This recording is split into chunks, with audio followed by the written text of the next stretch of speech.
Well, excuse me. Yay, we're live. Yeah, no excuse for you, Trevor. What?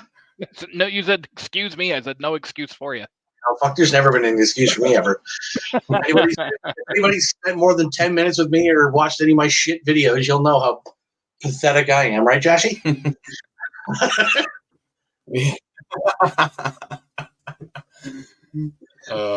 No, you're all right. I was going to say, if you were going to be mean, I would start doing the Barnes thing. Because I know it's your favorite thing, right? Yeah. I can already tell I'm not drunk enough for this. No. Fuck, nobody ever is. What are you talking about? So, yeah, guitars. Yep. We're going to be talking guitar stuff for however long we decide to want to go for, really. We've got 7 people in the chat already, which is pretty cool. Right on. I can see Andrew's spelling is on point as always. Well, we're not in the gym room. We're just in the recording room, basically. Yeah. That's pretty cool. Shit. Yeah. So I was just gonna introduce you guys because for anyone who knows my channel might not know who we're joined by. Obviously, we're joined by Trevor over there. What is he actually doing? Is he having a drink or something? I'm trying to get this fucking plastic piece off my water bottle. It's absolutely failing like as always. Okay. And to his right, we are joined by Trev's Beyond Eternal guitar player, Roy. And then below them, we've got Ryan, another mate of Trev's, who also plays guitar. Actually, shout out your band if you know. Oh yeah, I would say. So I play in a kind of a stoner doom inspired band called Doom Machine out of Nova Scotia. So I'm just the next province over from Trevor. Yeah. About a 6-hour drive, I think you said. It's 5-ish. Okay, yeah. Depends on traffic and stuff, but I mean, it's about 5.5 to from here to St. John. So. Yeah. That's awesome. Yep. Your turn. My turn. You start what guitars talk about. Fucking Simon. To talk about getting strung along, man. Always strung along. And played. And abused. Fondled. Sounds like the same distance. They're always carrying strings. Yes, exactly. Well, it's your turn to introduce yourself and tell us what you do. Introduce myself. It's not my job. That's your job. What do you mean? You can fucking talk. You do the other part of the singing, you know. Yeah, I do. So, yeah, I'm the lead guitar player and other co-lead vocalist for Beyond Eternal. Yeah, playing so long that I've lost track of time. What is time? I'm an old fart, so back in my day we were playing them on rocks. Picks were fucking bread ties back in the day, you know. Oh, they really were actually. Yeah, I've been desperate enough to use bread bag ties before. You can't now because they're cardboard, you see, and they're too flimsy. Oh no, dude! When I was a kid, like when I started playing guitar, like if I lost a guitar pick, they had them upstairs where they were still plastic, so I could grab them and those would work fine at a pinch. But I mean, I don't know what it is. Maybe it's because it's got those weird angles on it. They just never sat right in my fingers. So it's square. It's a weird shape, but if you, again in a pinch, you do it. Well, yeah, but then again, you look at guys like Billy Gibbons or like Brian May, and they're playing guitars with coins. So. Right. I mean, you can always go like, Mark Knopfler and just everything's fingers. Could never do that. I don't know how like the classical guys do it. Like I had a buddy that I went to like basically grew up with, and he went and he did classical guitar at one of the universities out here. And just watching how like there's so much extra finger dexterity going on that you don't think about because you're having to now coordinate like each individual finger on each hand at any given time, and it's like, how do you do this? Yeah. Yeah. Yeah. I don't know either. Takes a lot of practice, doesn't it? Years. Yeah. To do that stuff. Yeah. I mean, it sounds like incredible, but yeah, it's definitely a whole other skill set. Yeah. It's like same thing with those like kind of like those more modern acoustic guys, like like Andy McKee or like Joe Gom or whatever his name is. Like those guys are just a next level of acoustic. It's like I don't know where their brains are at. Yeah. Of course you did. Fucking what else do? Ryan, you've never met a bigger weirdo than fucking Andrew, and we love him dearly for it because he just does shit on the fly. It's like, what are you doing? Just do this. Doesn't everybody do that? Like, yeah. I think I met Andrew in passing once when you guys were doing the. Yeah, I think you showed up when for that with that cabinet I bought off you. That's the one. That's the old man. Long fingernails do help, Simon. Yes, absolutely. Yeah, definitely for flamenco playing as well. Yeah, what are we talking about? And yeah, money for nothing wouldn't have worked without a pick. Oh God, no. You couldn't do that. I mean, I've looked at it. It's like, it's a cool song. I should try to learn it. And I looked at it. It's like, yeah, fuck that. Yeah. I'll just admire the song from afar.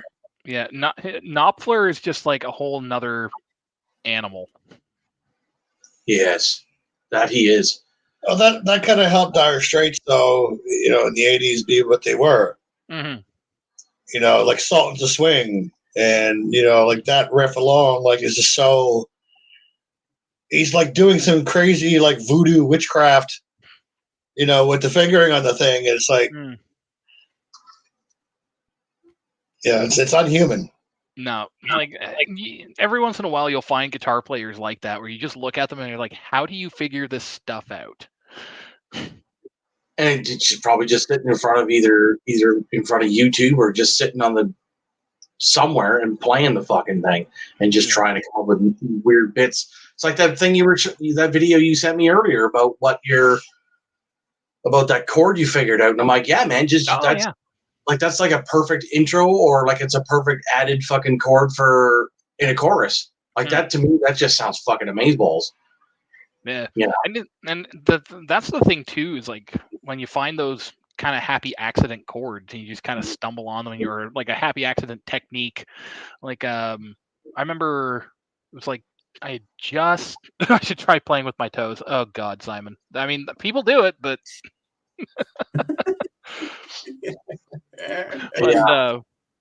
brilliant mistake. Yeah, most likely. So more than likely. But I had come back from. I remember I had come back from university for like summer break, and I had like sweep picking's never been my forte, but I've always been trying to get better at it just to have the skill in the skill set in case you need it, right?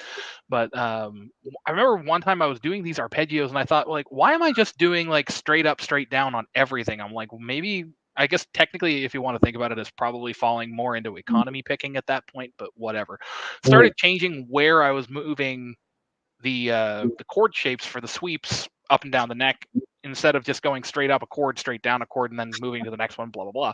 And I was kind of like, I haven't heard that a lot in solos, and I need to work on that. And then, of course, me being me and having what I refer to as squirrel brain, thanks to one of my employers. Now it's like, ADHD brain, where you're like, I'm over here, and now I'm over here, and now I'm up there, and oh, look, there's coffee.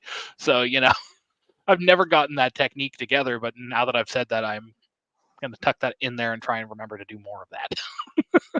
Basically, a dyad is what it sounds like. Yeah. Yeah, because you're moving like you're taking the way that I was doing it. Like if you do like a standard kind of like metal progression where you're going from like a minor to the relative two majors and then that flat five or whatever.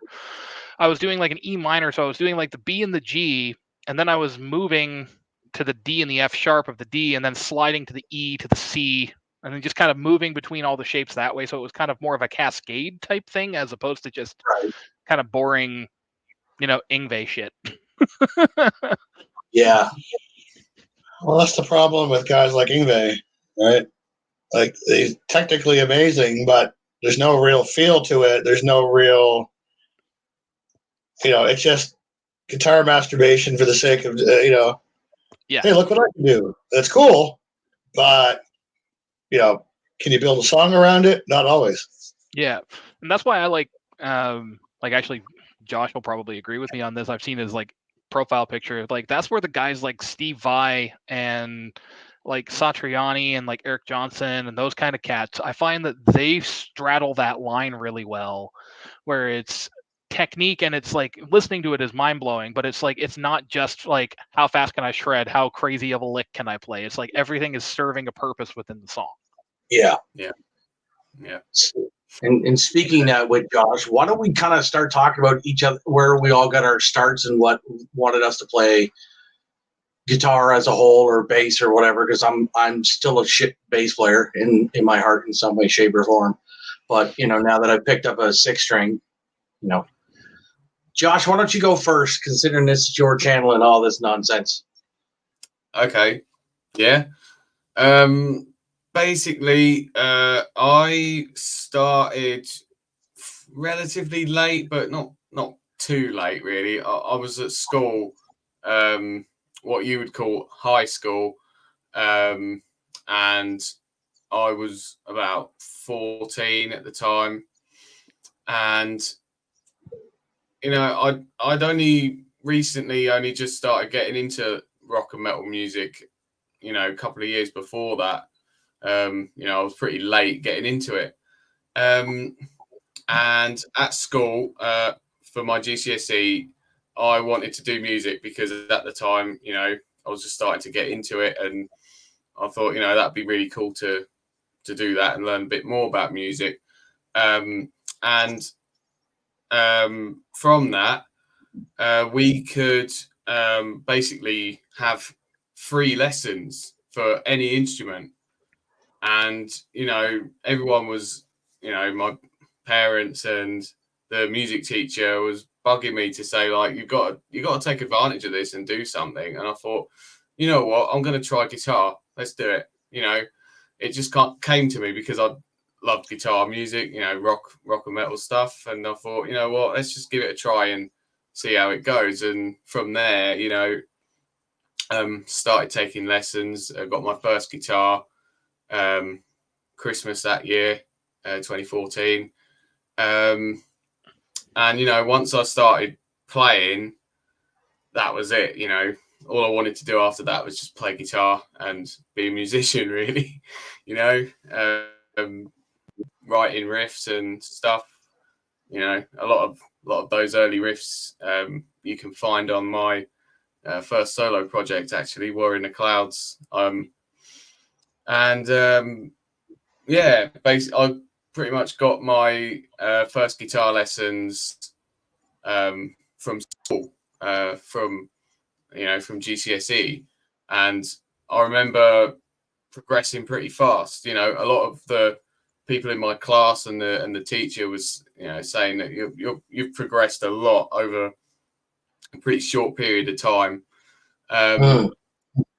which was good to hear. I mean, and I was enjoying it. I really loved learning, stuff that I was listening to at the time, like Metallica and Ozzy Osbourne and Gary Moore, stuff like that. And actually, we talked about Sultans of Swing earlier. I learned that in my guitar lessons as well. That was really fun to learn that song, actually. Yeah.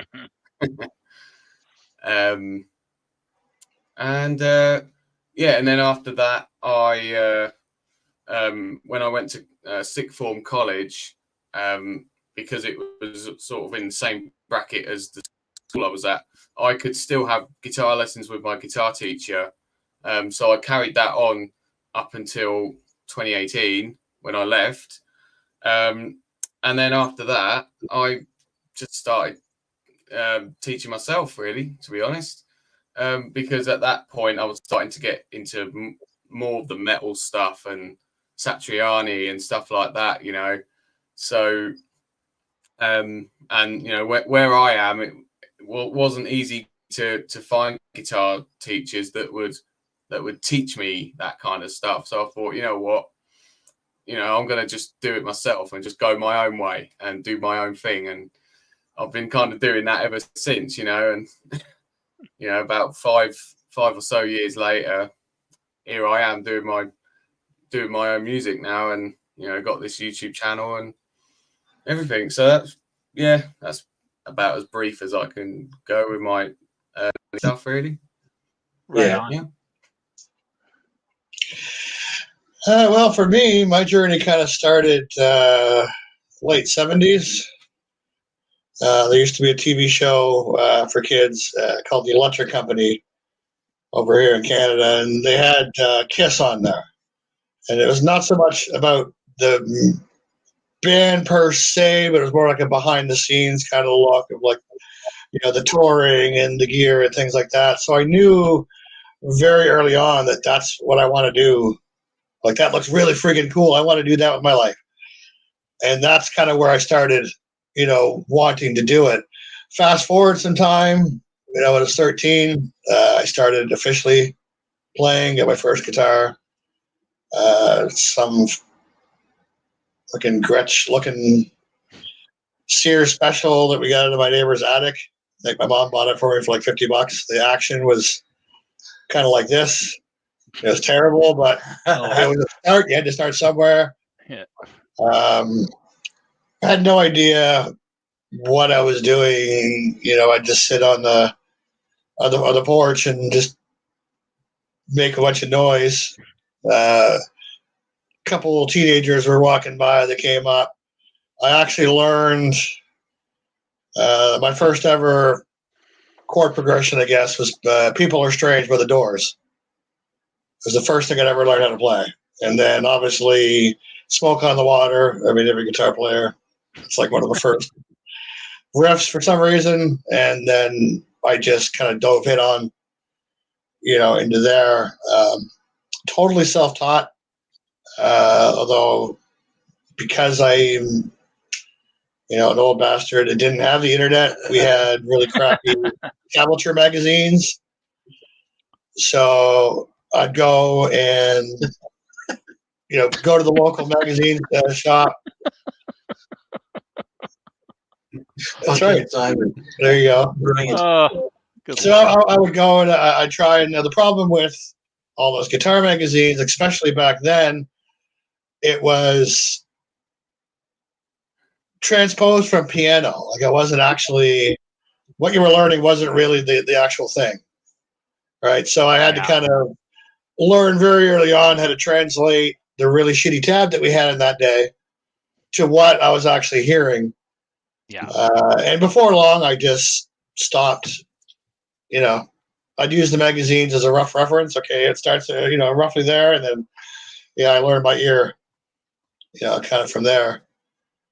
You know, years later, I'd say about 7-8 years. You know, like when I was mid-teens, I got my first Explorer. So I actually upgraded from the no-name Sears guitar to a mini ESP Explorer. I didn't realize it was mini at the time. I thought, hey, an Explorer, the Hetfield, because, you know, plays that. I worship at the altar of James Hetfield. You know, I'm getting that. So, you know, that was my first real playable guitar that I, you know, learned on. And here I am 37-ish years later. Yeah. If it wasn't for Hetfield and Jeff Waters, I don't know. I don't know what I'd be doing. Oh, man. Probably still playing that Sears guitar, doing jazz.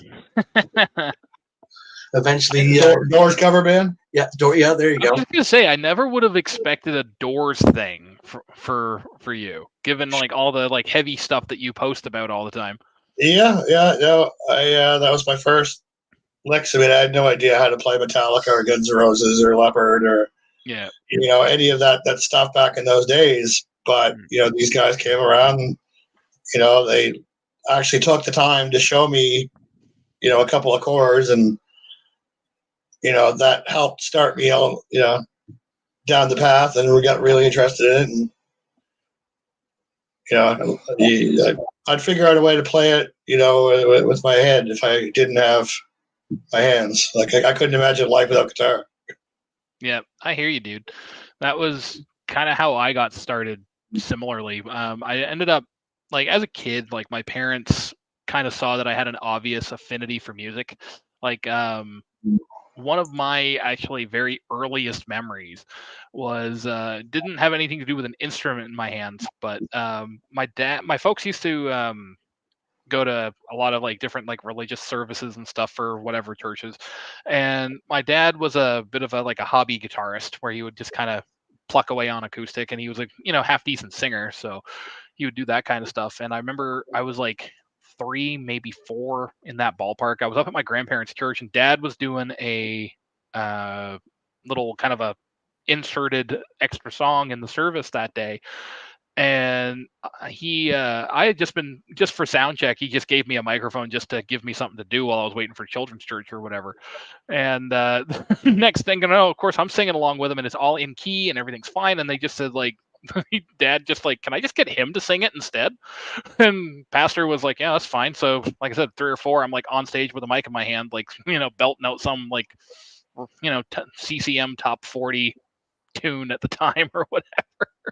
But they kind of knew that I had a natural affinity for music. So they when I said I wanted to start learning to play something, they put me in piano lessons. And of course, when you're 5 or 6, you're oh, but piano's not cool. But it gives you so much of the foundation that you're going to use for everything else that you do. Because it teaches you how voice leading and all of these harmonic things, and how the bass and treble work together and all this other stuff.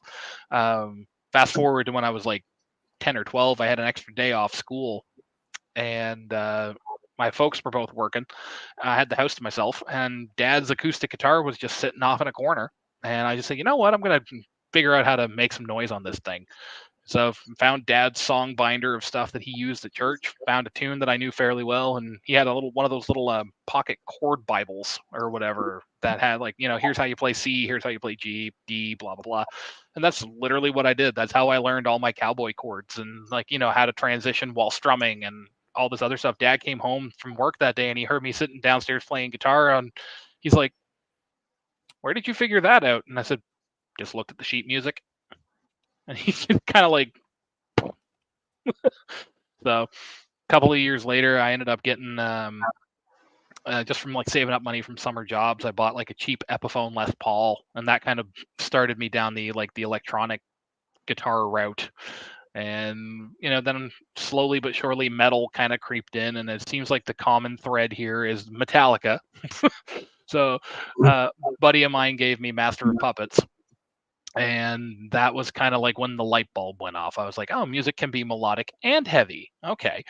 And just kind of dove into the rabbit hole from there.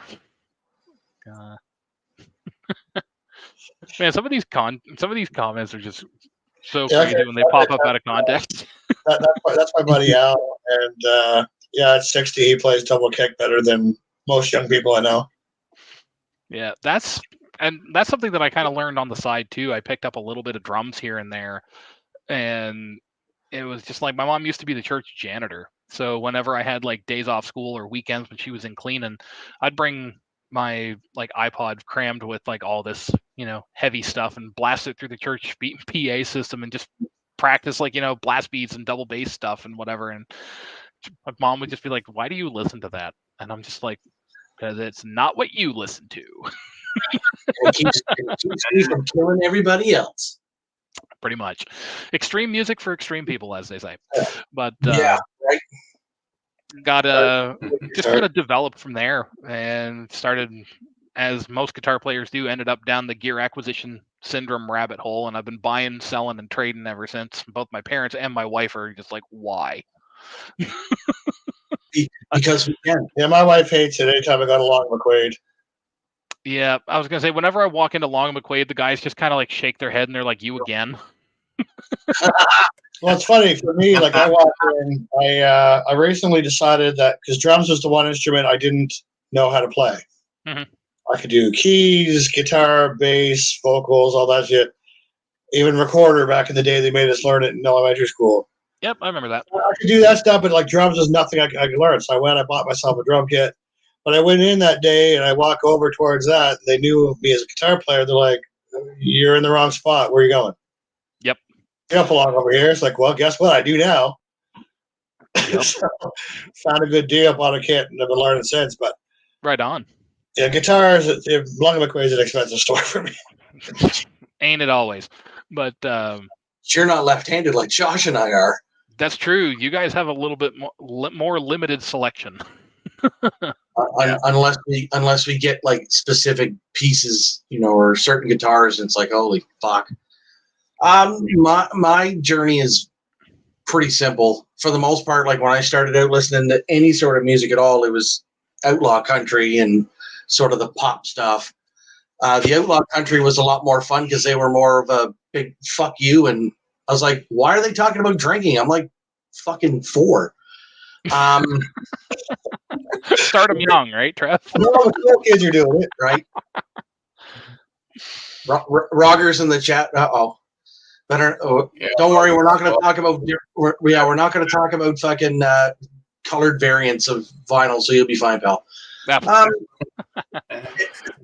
Eventually, there was one day where my dad and I went out for a drive in his big Caprice Classic, which is a fucking boat of a car, and he pops in this cassette tape. Josh, you may not know what that is. Kidding. I'm kidding. Yeah. And the first thing I heard was the intro lick to "I Can't Get No Satisfaction" by the Stones. I was like, what is this? Dad's like, oh, it's just the Rolling Stones. I'm like, what do you mean it's just the Rolling Stones? This sounds great. I just sat there kind of bopping my head to it and going right nuts and having a good time.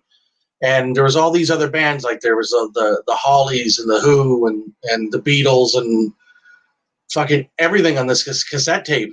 I then basically, once we got home, took the cassette out, went downstairs with my mom's big ass stereo. I'm only like this fucking big, right? So I'm carrying the shit downstairs and put it on. And I cranked it, and that was it.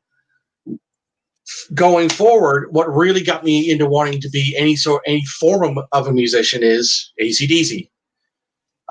First hearing Hell's Bells on the Who Made Who record.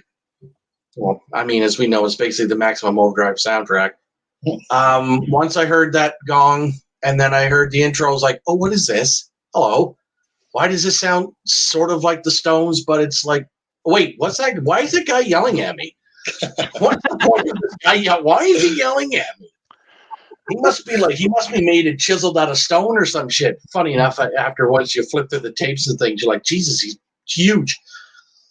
So 6 or 7 year old, 8-year-old me getting my dick knocked off into the dirt was some of the best rock and roll I think I've ever heard at that point. And that's even saying something because I was becoming such a big fan of the Stones.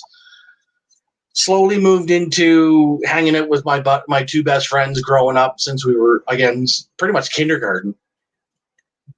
My buddy Mark, who introduced me to AC/DC, introduces me to this song called Trapped Under Ice. And as you guys all know, we all know, da-da-da-da, da-da-da-da, and I'm like, wait, what's going on? Why? And then I into da-da-da-da, and then everything just takes off. I'm like, why is everything so fast? Why is this guy yelling at me too? I don't like any of this. I don't care. Man, the guy's yelling at me. And I'm just like, this is insane. What the fuck is this? And they're like, yeah, it's a band called Metallica, and this is called Ride the Lightning. And I looked at that album cover, and I'm like, we're going to be friends for a long fucking time. And from there, I heard the Black Album because in 1991, when that thing came out, Sandman was all over the place and Sabbath True, but I still really didn't know the breadth of where I was going to go. And then pretty much from, I'm going to say junior high till at least the end of high, like the first couple of years of me being out of high school, it was AC/DC, Metallica, and randomly Oasis because I'm fucking weird. But you guys already know this. Well, yeah. And then I found Sabbath, and then all these other bands. But the main cause of my wanting to pick up any sort of an instrument was Malcolm Young, Angus Young, James Hetfield. Those three guys, pretty much those main reasons. I did buy a guitar when I first heard Fear Factory in 1999. Weird. And Ibanez because, I want to learn these riffs. And I'm like, why is everything so weird? Why is the timing so weird? But that whole machine, like fucking jackhammer, right? I'm like, this has got to be easy. And it was easy until I realized this fucking left hand didn't want to do any of it. So I ended up meeting a few other guys, and they convinced me to buy a bass, which was pretty much the road I went down for a while. And then, because I kind of grew out of it briefly. Yeah, I know I grew out of it.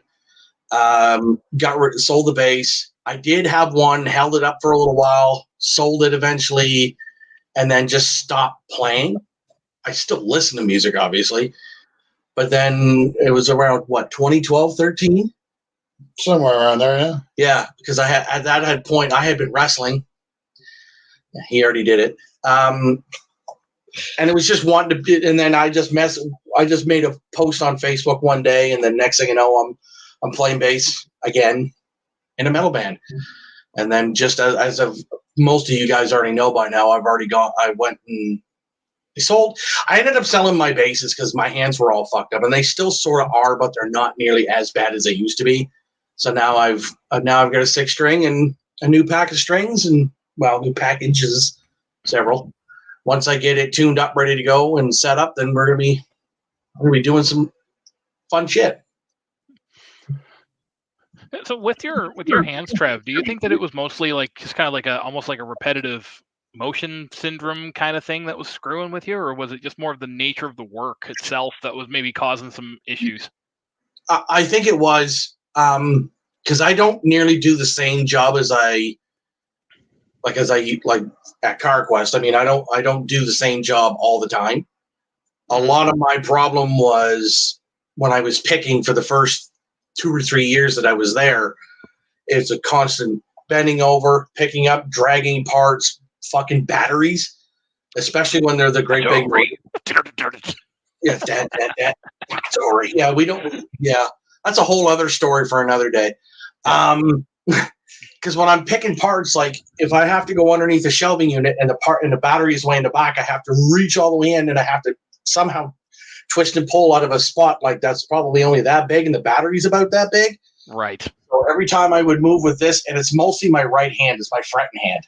The left hand's been fine for the most part, but because it's over fucking use and repetition and just going as quick as I can and not doing the proper lifting techniques or the proper any of that, fucking stretching, forget it. That doesn't exist in my world half the time. Right. Once I moved from there and I went into my new department, which is our returns department, a lot of the pain and stress that I had on my hands is sort of gone, mostly because I'm using far more bigger machinery to help me lift shit, move stuff around, and I don't have to worry about dragging skids, and I'm not pulling on pallet jacks and hurt my back and blowing out my fucking hands. Now, when I play, there's almost no stress. Right. And the only time I do have any sort of issues is if it's like stupid cold out or stupid damp like it's been here. I mean, yeah, because Ryan, once you get into our fucking age and neck of the woods, everything goes downhill, just so you know. Yeah, as I keep hearing from you guys, like you and Bill, and I wonder if that's maybe something that's causing Bill's thing too, because he does a lot of like stocking and shelving. So I wonder if maybe that's what's causing part of his problems with his hands is just like that repetitive motion of just the hauling and stress and all that other stuff. That's what's killing his wrists. And age, because he's how old? He's a little younger. I think he's 50 this year. Oh, is he? Yeah. So he's basically around Roy's age. So that's where you really got to watch everything. Josh, you have about 20-some years before you become. Yep, I was gonna say. I mean, for context, I came into the world about 2 months after the Black Album was released. So, Yeah, because you're what, 30? You'll be 31 this year, aren't you? No. 33. I was saying we were born 10 years apart, dude. Yeah. Add 10 years to your year. See what I mean?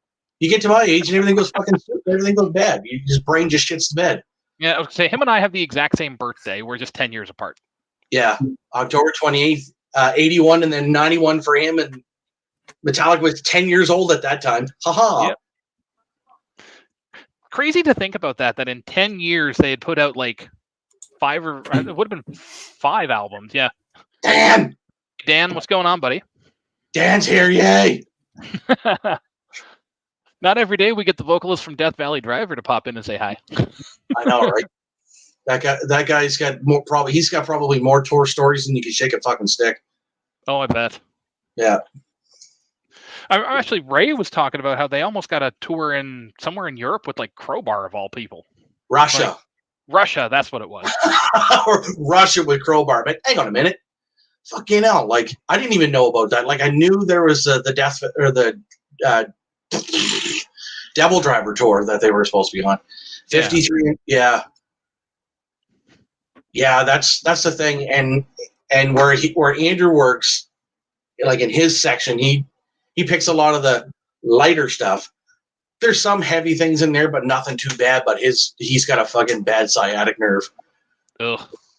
Yeah, literally a band of 3 old men and 2 babies.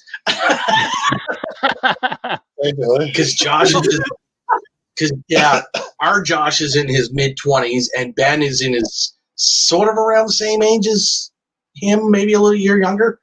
It's fucking hilarious. Well, I mean, yeah, I mean, I'm the new kid on the block in Doom Machine too. So I mean, you got to think. I mean, yeah, Jason is in his 50s. Bill's coming up on 50.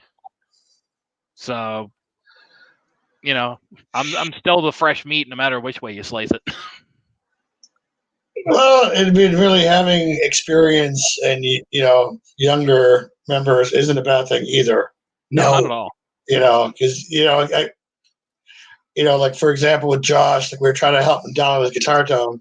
No, I wasn't trying to like step on his toes, but he had a really weird setup, and it wasn't sounding right. And it's like, okay, fine. It's like, look, turn that off. Rely on this because you had like 2 different distortions going on, and they were not playing well. So I had to kind of old guard it. It's like, no, we're gonna do this. Okay, now play. Really great, clean. Yeah. Okay, now step on this thing. And then it's like, oh look, it works. Go figure. Go figure. Yeah. That's just why I went with the whole Hughes and Kettner route, because I don't know who it was. I think it might have been Matt Hafey from Trivium who had said that his idea for a setup was basically give me a guitar, give me a cable, and I'm good to go. He's like, if I have to have a wireless, he's like, I'll take a wireless. But his philosophy is the less stuff between his hands and the listener's ear, the better it's going to sound. Well, there's that. What's that saying? Keep it simple, stupid. You got her. I've always been a minimalist. I'd have like for years I played through like a little Korg multi-effects processor, but there was nothing complicated about it. Yeah.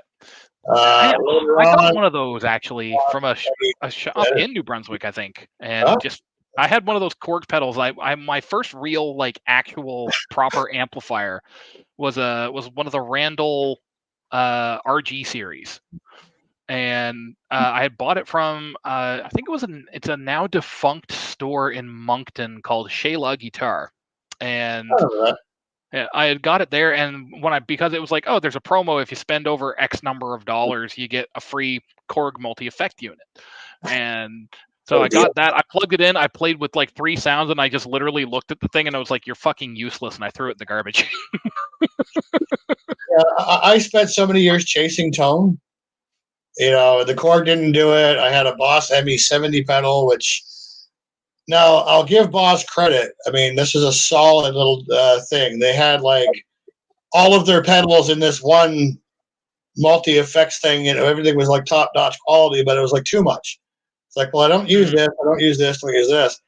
And then I discovered and I was always a Marshall guy. Mm-hmm. Then I discovered the Hughes and Kettner. Jeff Waters was talking up the Grandmeister 36. Mm-hmm. And he's like, this thing's amazing, blah, blah, blah, blah. And he showed like, his setup, and it was basically, the Grandmeister tuning pedal, and then that was it. It was guitars. That's basically my rig. That's what I want. So Yeah. that's what I've got. There's nothing at all complicated about my current setup. It's there, and like Al said, like no fail points. If you've got all this big rack, I've never got the guys that had to have like these massive pedal boards full of shit. In the middle of a gig, you got a loud crowd right now sitting in front of you. Do you really have time to sit there in the dark and like fiddle with like 80 fucking knobs? Yeah. Hell no. So if you're fiddling with 80 knobs, then that doesn't sound like the right gig to be at. No. Justin Chancellor from fucking Tool. Oh my God. I saw that rig rundown the other day, and just his pedal board is like the size of the state of Utah. I'm just like, why? Josh, if I'll send you the link for that later or after the stream. That you almost need an engineer just to fucking go through that entire thing. Right? I don't know. It's probably gonna be the fall. Dan, mixing is just about done. Got a few more things to kind of tweak, then we got to get it set off to be pressed or whatever, and then we'll start, looking at shows to kind of promote it. Yeah, I was gonna say, depending on timelines for that, like I think, keep these guys in mind. Obviously. Oh yeah, it's always a good time when Doom Machine and Beyond Eternal hit a stage. Yes, oh yeah, indeed. man. But yeah, actually, speaking on new material, if timeline goes properly, we should be starting drum tracks for our next album pretty soon. Nice, cool. So I'm assuming it'll be out sometime early to mid 2025.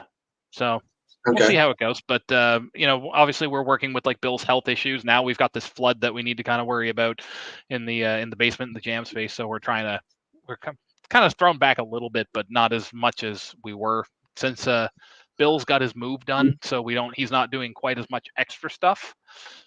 So hopefully the arms will come back. He's been able to play for the last 3 or 4 weeks pretty consistently without his arms bothering him. So I think we're moving kind of upwards in the right direction here.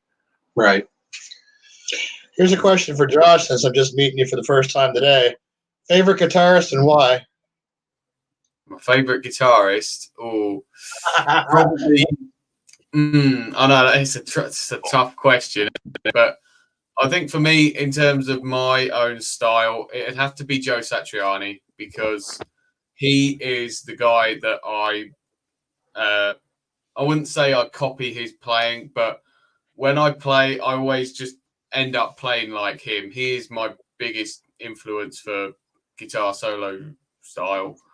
And, he is just on another level. For me, I think he's the best guitarist of all time in terms of, ability and talent. So, yeah, he'd be my favorite guitarist of all time. Solid choice. Yeah. Fair, yeah. He's up there, and it's not quite as big of an influence in my playing, but all those instrumental cats are kind of subtly creep in here and there. So I totally get it. I remember hearing, it was actually, believe it or not, the first song I ever heard from Satriani was Crushing Day off of Surfing. Yeah. And when I heard that, I was like, ooh, kind of tickled the ear hole in the right way. And a buddy of mine kind of sent me down that rabbit hole, and it's a fun one to be on. I actually saw, I didn't see Joe, but I saw Steve Vai last summer in Halifax, and that man made a 4-hour concert feel like 20 minutes. The guy is a master at what he does. Mm-hmm. I still get a facepalm over that monstrosity of a guitar, man. Oh, the Hydra, yeah, the 3-neck thing. What a weird machine that is. How many shrooms do you got to take before you decide, hey, I'm going to design a guitar like this? You see, I don't think he's even on drugs. I think Steve is just like, he's just got that weird of a brain. Like, whenever I listen to his interviews, I'm like, this guy's on another, like, whole other plane of existence. Well, you would be if you were hanging out with Frank Zappa for a fucking while. Yeah, that'll do it. I was gonna say, have you heard? I think I told you, Trevor. I'm not sure if you've heard this story, Roy, but this or Josh. This is a fun one. I saw an interview with Steve where he was talking about his time in Zappa, and one of the audition things that he would do was like he would just give Steve these weird things and be like, okay, like transcribe this, but like give me the pitches of my vocals even though I'm speaking, and like, you know, make sure that it's notated with the correct rhythms and all this other stuff. And he'd be throwing all these weird things at him, and then like in rehearsal, like, okay, play that riff backwards, play that riff in 7/8, play the riff in 7/8 but backwards, and just like all these things. And eventually Steve just came up against the wall and he's like, I can't do this. And so, of course, Frank made fun of him. He's like, I hear Barbara Streisand's looking for a guitar player. Linda Ronstadt. That's right. Yes. Yeah, Linda Ronstadt. Yeah. And then he's like, well, I'm sorry for wasting your time. He's like, nah, dude, you got the gig. Yeah. Like literally trying to get him to play all this shit. And then he comes up with this one thing where he's just like, it's impossible. It's had such a stretch on it that no human would have been able to do it. Well, I mean, have you seen Steve's hand, though? Like, those things are massive. If he can't pull that stretch off, then it's definitely impossible. Well, and that's just it. I think it was a chord progression, because I know every so often Andrew will tell me this story just to get me to laugh. Because, you know. You want to talk about weird chord progressions? Alan Holdsworth. Have you seen some of the chord shapes that guy pulls off? I don't know where these guitar players come up with this fucking nonsensical shit. Well, you have to look at it from a creative standpoint, and you know, Sabbath's written every good riff there's ever been. We're all just ripping them off. We're all ripping it off that way. So, if you want to do something original, you have to really, really, really think out of the box. There's only so many ways and so many chords, and there's only so many ways to put those chords together where they actually sound good. Yep, there's 12 notes on the keyboard to work with. Find your combination, make it sound good. Find a combination, and you got to find a pleasing combination, because obviously you can put two chords together that sound like shit. AC/DC's made a brilliant career out of 3 chords. How many albums now, Trevor? 15? And I love it. 17, 18. And I love it. 7, you know, because you don't need to be crazy technical. No. You know, to make good music, and they're proof of that. Leave that up to Archspire and all them fucking nerds. Great band, great Canadian band, but why?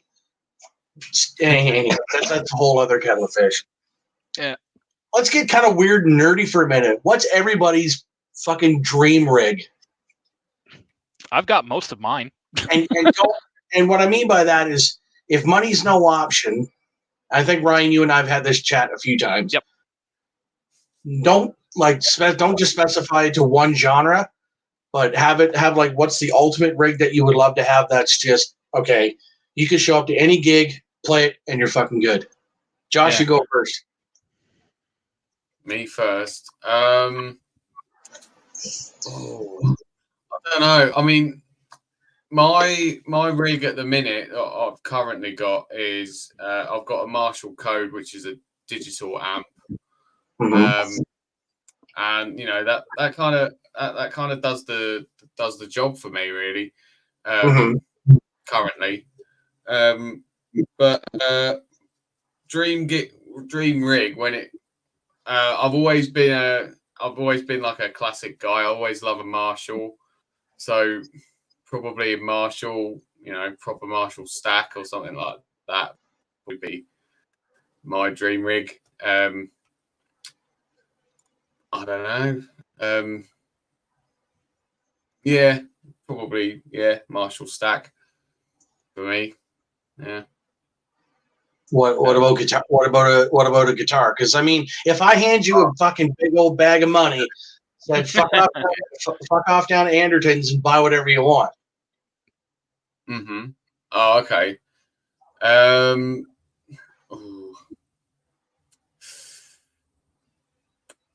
Right. I don't know. I mean, I'm kind of. I don't usually tend to look at expensive gear too much. I tend to. I'm a bit more reasonable, so I usually, you know, but I don't know. If I was going like proper classic style, probably a Gibson Les Paul, Marshall stack would be. Oh no, you've said the magic words. Trevor's gonna go on a rant.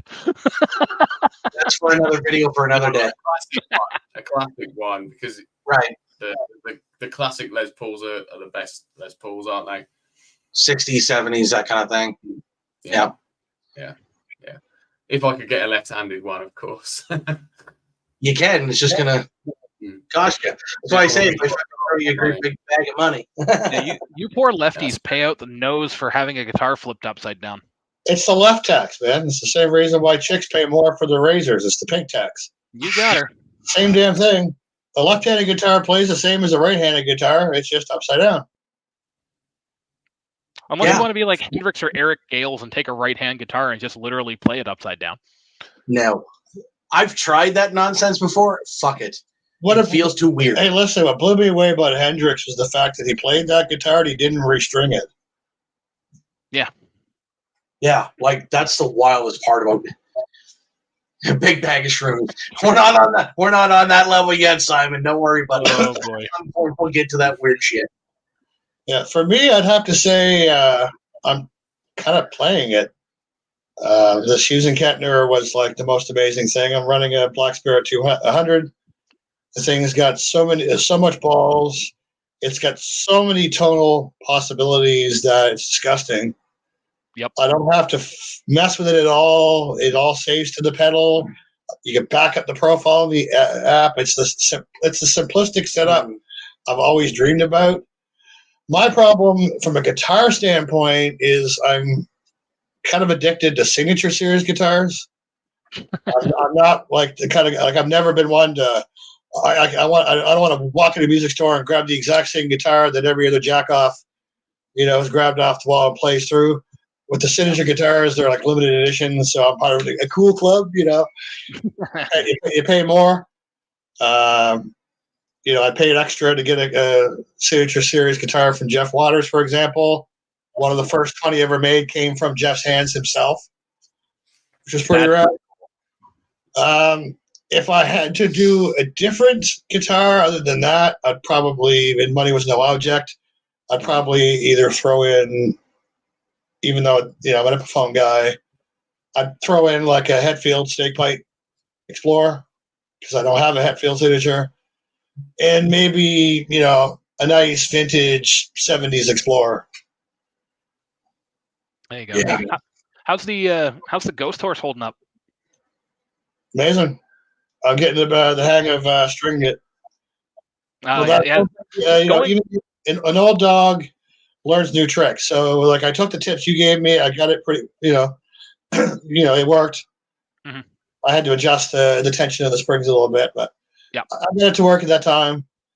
And then Josh was over. I decided to restring it. He has a Floyd, and he actually showed me a better way to wedge it. Because it was already strong. He's like, well, you take it all off. It's kind of silly. Put it under tension now. You wedge it. And that was the missing step. It was so much easier. Yeah. And that's just it. It plays well. I find the pickups are a little hot. I found they were actually not hot enough. And because of that, they were flubby. Yeah, see, I have the opposite problem. I find they're a little hot so that if I'm standing too close to the amp, sometimes I get unwanted feedback. If I stand away, it sounds great. Yeah, I had like I said, I played them for a couple of months, and like with the burst buckers that were in it when I had my Ghost Horse, and I just found that I don't know if it's just the way that it was designed or the way my right hand is, but I found that the bass was really super flubby for me personally, and I ended up going for the DiMarzio Illuminators instead. And I put those in there, and that guitar became a completely different animal at that point. Yeah, I think I might track down a headset and throw that in the Ghost Horse, just because all my guitars have the stock pickups that were in it. I don't tend to change that much. But I find my Ghost Horse sounds as good as the Thunder Horse. Mm-hmm. So I don't know if maybe there's just something weird about the pickups you had or something. Maybe. I don't know. Who knows?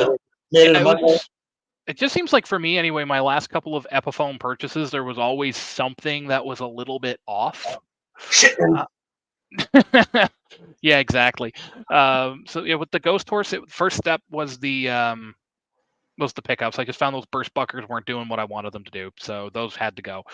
And then the second one was the I just found over time that my hand, I thought I could adjust to it, but I just found that cutaway on the upper top to try and get to those higher frets was just not good for a guy with hands the size of a friggin' football field. So that disappeared. And then I got the Epiphone Jerry Cantrell Prophecy that had the Fishmans in it, and within 6 months those Fishmans went bad. Trevor knows all about that when I was sending him videos and talk about it, and literally I could just take my hands off the guitar and it would just start feeding back at the exact same pitch, the exact same like duration. Didn't matter if it was distorted or clean, the pickups would just start absolutely screaming for no reason. If I plugged in another guitar, problem went away. So it had to be something with those pickups. That's weird, man, because I've been playing Epiphone since the early 80s and not once had any issues with any guitar I've ever owned, other than I had like a push-pull pod or something go bad on me. Well, I mean, hardware's going to break no matter what you do.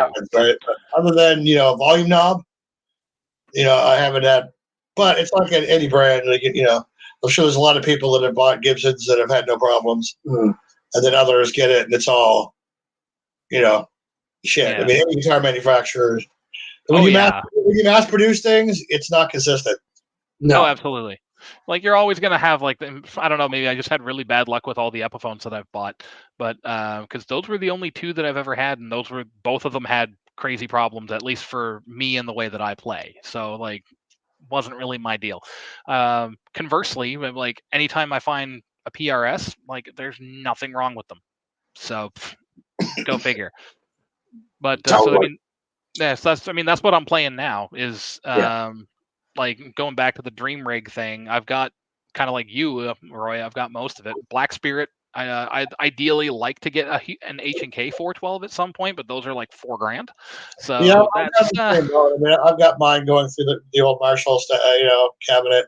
Sounds great, but I know that if I just added that one little piece, but I can't bring myself to pay, drop $4,000. Yeah. Exactly, but that's the only real like rig piece of gear that I want to upgrade to, because like all the effects and delays and all this other stuff are in the Black Spirit anyway, and it's got more wattage than I know what to do with.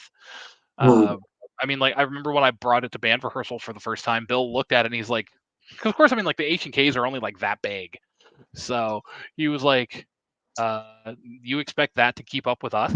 I plugged it in, hit 2 chords, and he was like, "Can you turn down?" Even when I had the Grandmaster 36, I mean, we played many a gig, with PAs and mic'd everything else and massive bass stacks and shit. And that little guy held up without being cranked up to the max. Like even the 36 watt.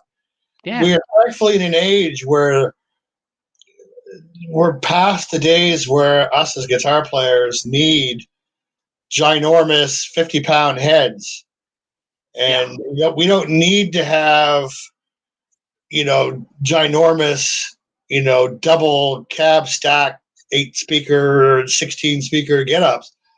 Now you can get away with playing a massive festival. You can play Vakken. Take her easy, dude. Hey, hi. I guess not. Take her easy. Welcome. Yeah, I'll get with it eventually. But yeah, we don't need the stuff. Any of us can go play Vakken open air and just bring, a head with it out. Yeah, I was gonna say. I mean, like the H&K's got the red box right in it. Yeah. So, but we're there. Even these little tiny 20-watt, like the little orange guy. Yeah. The little orange thing. It's like full of balls, and the thing's puny. Like it just has no right to be as loud as it is. It's like 150 or $200.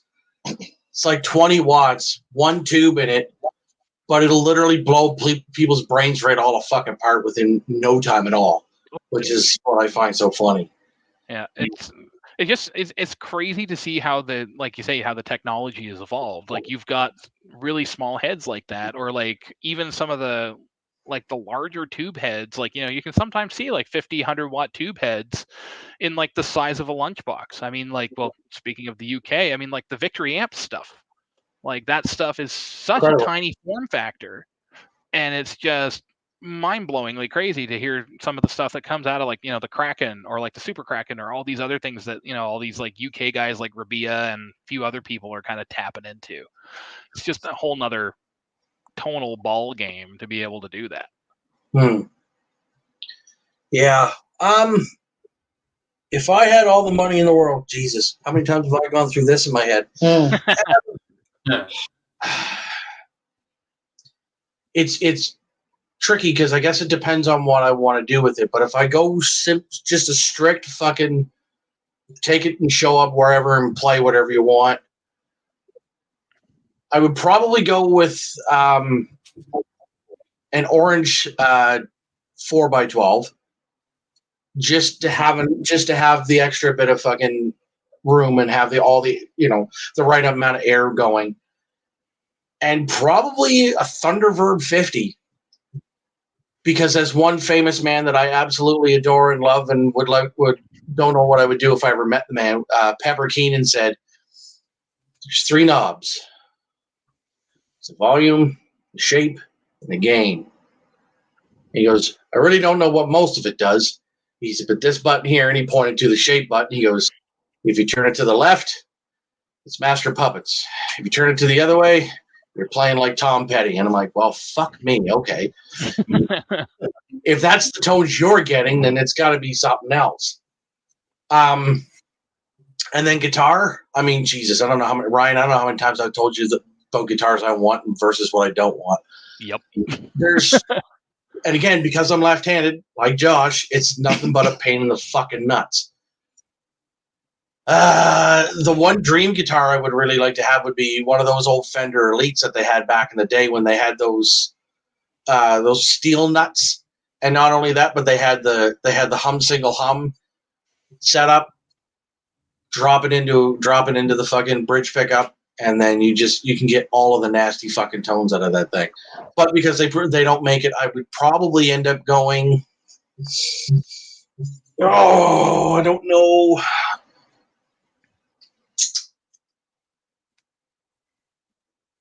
I think I would probably go with an LTD Viper, because the one that I had years ago, it had the EMGs in it.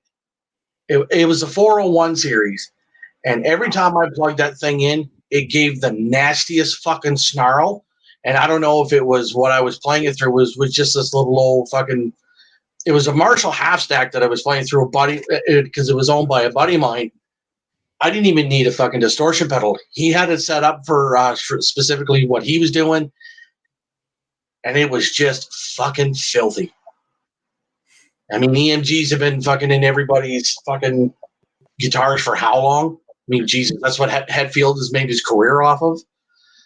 But, well, I mean, I can't remember where I heard it, but somebody in like a Guitar Gear thing said literally you could put an EMG in a toilet and it would sound good. You're probably right. It distorted parts. Yeah. Just somebody get 66 Samus on the phone. It's probably too busy still riding high from that Drumeo spot. Oh yeah, no kidding, eh? But yeah, like I don't know what it is about active pickups. It's never been my scene. Like, I mean, Trevor and I've talked about this at length too. It's one of those things where I find that it compresses in a way that just in my signal chain, like, because I'm obviously like, take what I say with a grain of salt. I'm not perfect. I'm nowhere near the level of like Hetfield or anybody like that. But like the way that my hands are and the way that my chain works, I find that the compression just almost over equalizes, if that makes sense, where it just sounds like everything I play on EMGs is super flat and dull and lifeless. But if you give me a good high quality output passive, then that's where like the whole tonal palette opens up. So that's kind of been my thing. I mean, me and Trevor are both kind of a little bit DiMarzio fanboys, so that's kind of where I tend to lean, at least for myself, with the one exception to that being the pickups I've got in my that new PRS I just picked up, the Dusty Waring model. He's got his set of his Mojo Tone Tomahawks, I think is what they're called. I could be wrong on the pickup name. Yeah. But they are as clear and as highly defined as I could ever ask for in a passive pickup. And for my gold standard at that point, even though it wasn't a DiMarzio, were the EVH Wolfgang pickups. I had a one of his, like, they called it the 5150, which is super confusing considering there was the amp named the 5150. Then they've got the 5150 guitar. It's just like, pick a marketing scheme and stick with it, guys. But I had a purple EVH Strat with the Wolfgang pickups, and I remember I brought it to band rehearsal, and my bass player looked at me and he says, "That has to be the clearest and loudest I've ever heard you." And he's like, "When you screw up, I can hear it." He's like, "Those pickups are good, but they're dangerous."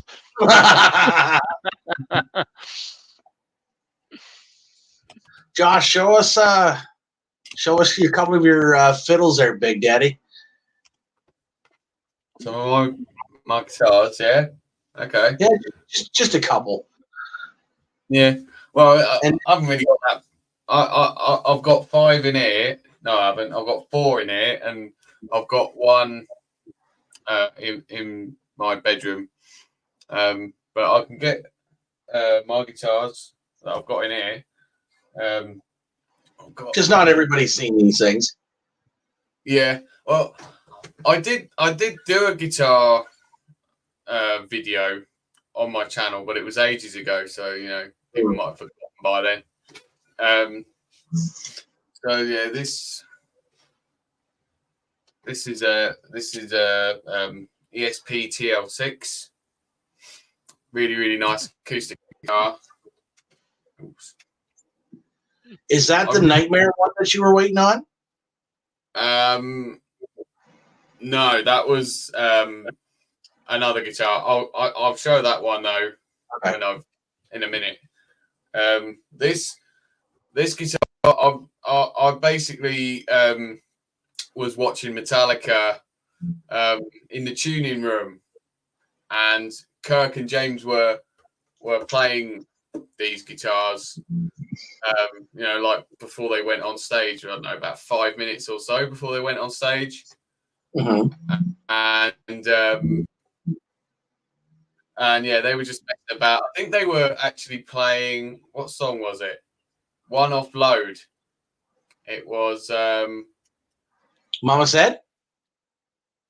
No. It was Hero of the Day, that's it.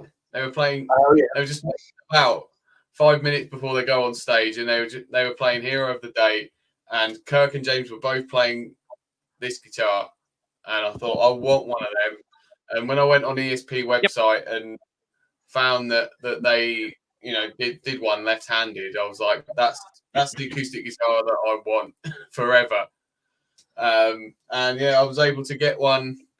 I think in 2021, I think I got this. And yeah, I've had it. Plays really nice because it's quite a thin neck. It's like playing an electric guitar, but obviously it's an acoustic guitar, and it's got a really nice ring to it. When I don't know if that sounded any good on screen, but yeah, it's a really lovely guitar to play. As I said, it's like playing an electric guitar, but obviously an acoustic, and it's got a built-in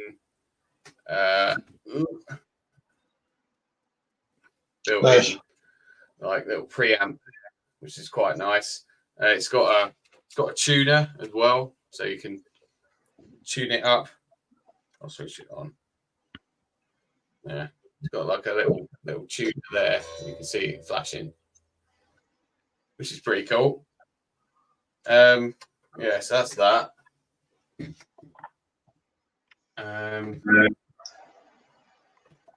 Some of these ones here, actually, you can't see in the screen, but some of these ones are my dad's guitars here. Yeah. Okay. So yeah, this is the guitar that I use the most. Yeah, I was going to say. Yeah, I've had this since I was 18. I got this for my 18th birthday. At the time I didn't have a guitar with a whammy bar and that whole lock-in system, and I always wanted one because just to give it a try, and yeah, it's been my guitar of choice ever since. I've recorded all my solo stuff with this guitar as well. I have had a couple of issues with it in the past. The bridge saddles, I remember, needed replacing, and I had to wait over a year for them to get ordered because they had to be ordered from Ibanez Japan, and it during the COVID stuff, so I was waiting well over a year, so I couldn't really play it for a year, which really sucked. That's brutal. Yeah, I know. I don't know whether it had anything to do with like the whole shipping thing, but yeah, it was really annoying. But yeah, I love playing this guitar. I love the fretboard as well. The fretboard's really, really cool on it. It's very similar to the Steve Vai one. It's not exact, but it's close enough. And yeah, I really love it. Okay. If it wasn't for that monkey grip, like everything else I like, but it's just I can never get behind that monkey grip.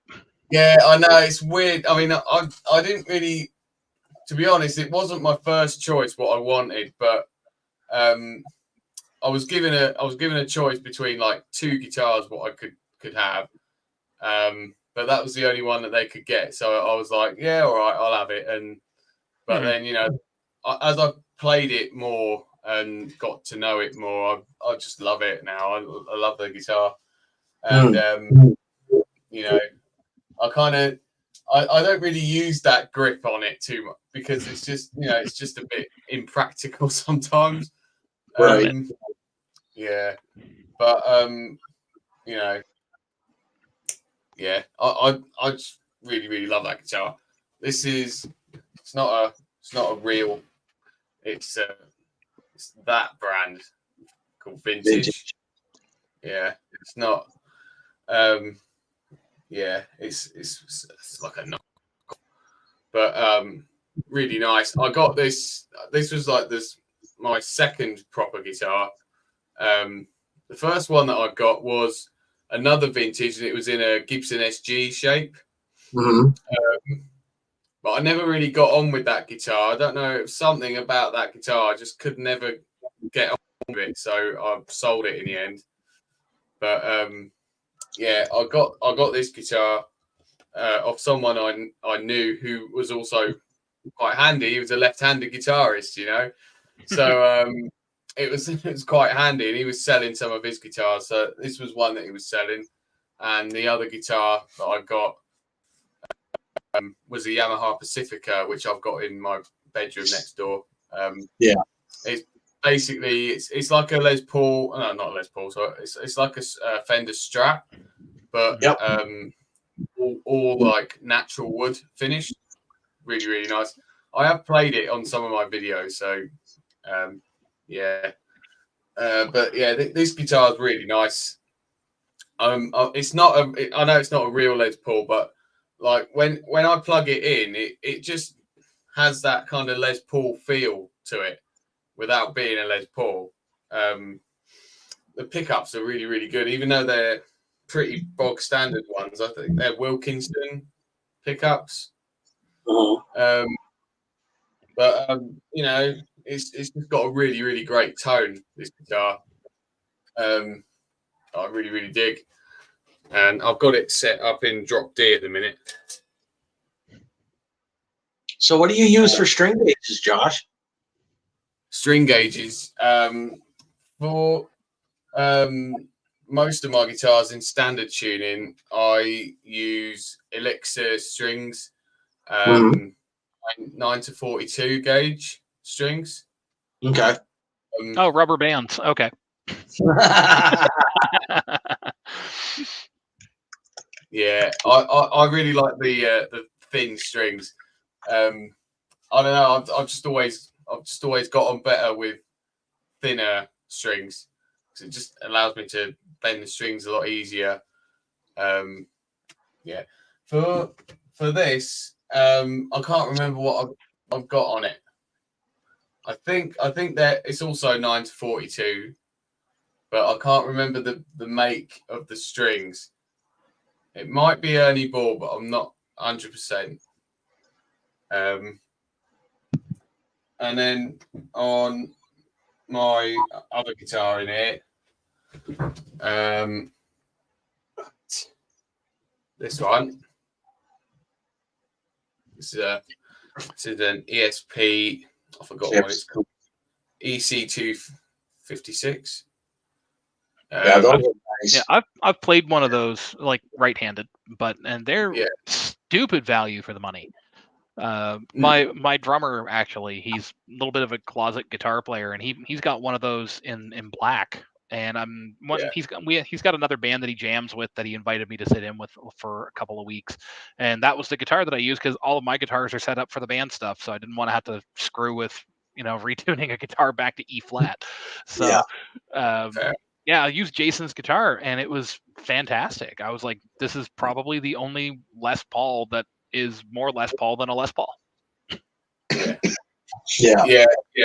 Well, I mean, as you can tell, because I've got two guitars with that Les Paul shape, I just really dig the Les Paul shape. I don't know, there's just something about it for me. I just really, really like it. This was the guitar that I had all the trouble with because I remember ordering it and it never come. I think I ordered it. I think I ordered it from Anderton's, and they could just never get it in stock. So I ended up not getting it. Then I ordered it from some other place, and it come in like 3 days or something, But yeah, it's a great guitar. The tone of it is just fantastic, and I've got it set up in drop C currently. And it's really, really good for drop C, this guitar. I really like the blue. I thought it was the like an Alex Skolnick model for a second there because like one of his signatures is that exact color. Yeah, it's not a Skolnick, unfortunately, but I like this guitar. It's kind of more in that mid-range price, but yeah, really, really great value. I think they're going for like $800 Canadian over here now. I don't think they're that high. I think last I saw them, they were maybe low sixes. Are you sure? I could be wrong, but I think that was the last I had seen them. I know the 1000 series. Like once you get into that, you're talking probably like into the 1200 range. Right. Actually, no, it's higher than that now because I was gonna say because that LTD Telly that I had there, the 1000 Deluxe Evertune, that was used and that was $1,500 and it was regular like $2,200. So yeah, the 1000 series is like has cracked the $2,000. Yeah. Nice to see some love for Rocky George. That's cool. Well, that's Dan because he's older than the hills, right? Let's see here. If I can find. Oh yeah, I was going to say the string that I've got on this. I've got Ernie Balls on this, and I've got because I've got it in a lower tuning. My string gauge is it's like a hybrid set. I think they call it. I can't remember what the name of it is, but it's like a hybrid set. So the top string is really, really fat. I think it's like a 50. Well, I want to say it might even be like a 56 or something. And then I've got a 10 on the high string. Probably a skinny top, heavy bottom. Then that's probably like a 10 to 52. Yeah. Sounds about right. Yeah. I'm just looking. Mm-hmm. No, it's cool. I'm just looking at the listing on Long McQuaid's website. The only 200 in left-handed that we can actually get now is the TE200, which is a Telecaster with a single humbucker in the bridge. Mm-hmm. That's $749. They don't even list the Eclipse anymore. Really? Yeah. The only thing that they have right now in the Eclipse shape is the EC1000 and the EC1000 with the piezo pickup. That's it. Yeah, Or because well, yeah, Hetfield. Yeah, ESP literally don't like. Long McQuaid does not sell that much at all for inexpensive. And even Kirk Hammett's fucking KH202, that's $1,000. Yeah, the lowest they have right now is the TE201, and that's $749 Canadian. Yeah, I didn't think they had crept that high. I hadn't noticed. Fuck. The price you pay for being a fucking lefty, right? Lefty tax. Yeah. Just remember, if it wasn't for one specific lefty, we wouldn't have the fucking nonsense we listen to. Just so you guys know. That's Mostly true. the guy to my fucking right and the guy below. Technically, two if you want to include Hendrix and Iommi. Yeah, Hendrix. Yep. You should go grab one of your fucking twangers. They're right over there. I suppose I could. I know it's a hard thing to get out of these comfy ass chairs, this thing, but practically melted into it. Right? I'm back in a sec. Is it hot down there where you're at, Rye, or what? It's actually, I'm not sure if it's still doing, but it was just raining a little bit ago. Fuck, we're out here in God's country, and we're fucking sweating balls out here. Jesus, really? Oh, yeah. Jeez. Well, while Roy is off guitar hunting, my lovely and darling wife, who's sitting on the couch out of frame, got me the new fiddle anyway. Trevor said hi, Cy. I can hear the squeak in the background. There we go. So yeah, this is the new one anyway. This is the new main whip. Oh, that's bad. The wearing. So I picked that up a couple of months ago. And it's lovely things in the wearing burst. I never thought I would see a PRS with maple, and that was one of the things that kind of drew me in. So grabbed that sucker, and I've got it in. This is kind of like the new main squeeze, if you will. It's in drop C with Ernie Ball Beefy Slinky 11 to 54. That's basically all I play because I'm in drop C and D standard all the time. So. Yeah, this thing is basically perfect. My only complaint is the toggle switch is a little tiny bit far out of the way for my personal playing because I keep my bar back.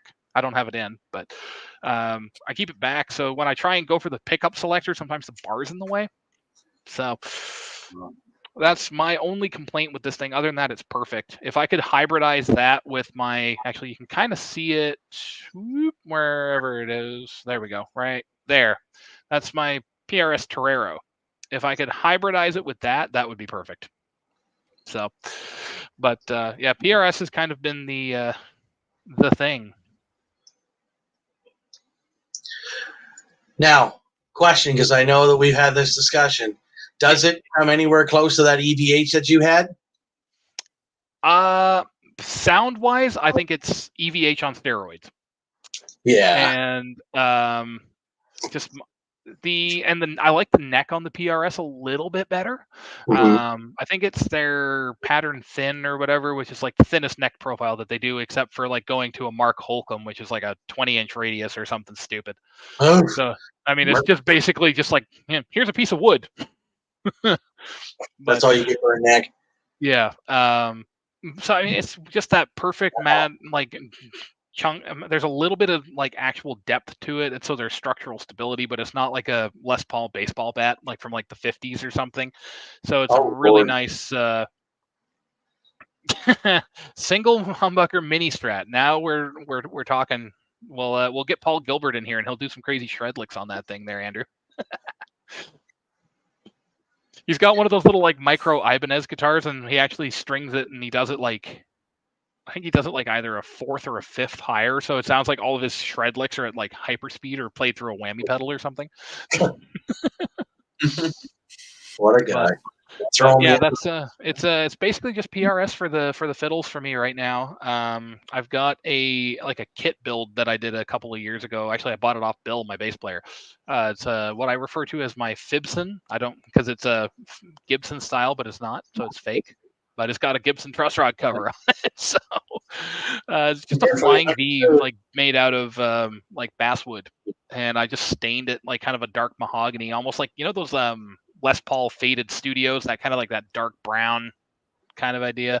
That was what I was going for, and then I threw some like cream pickups in it to give it this kind of cool vintagey look, and it's got like the iron cross like fret markers, so it's kind of a cool little one-off.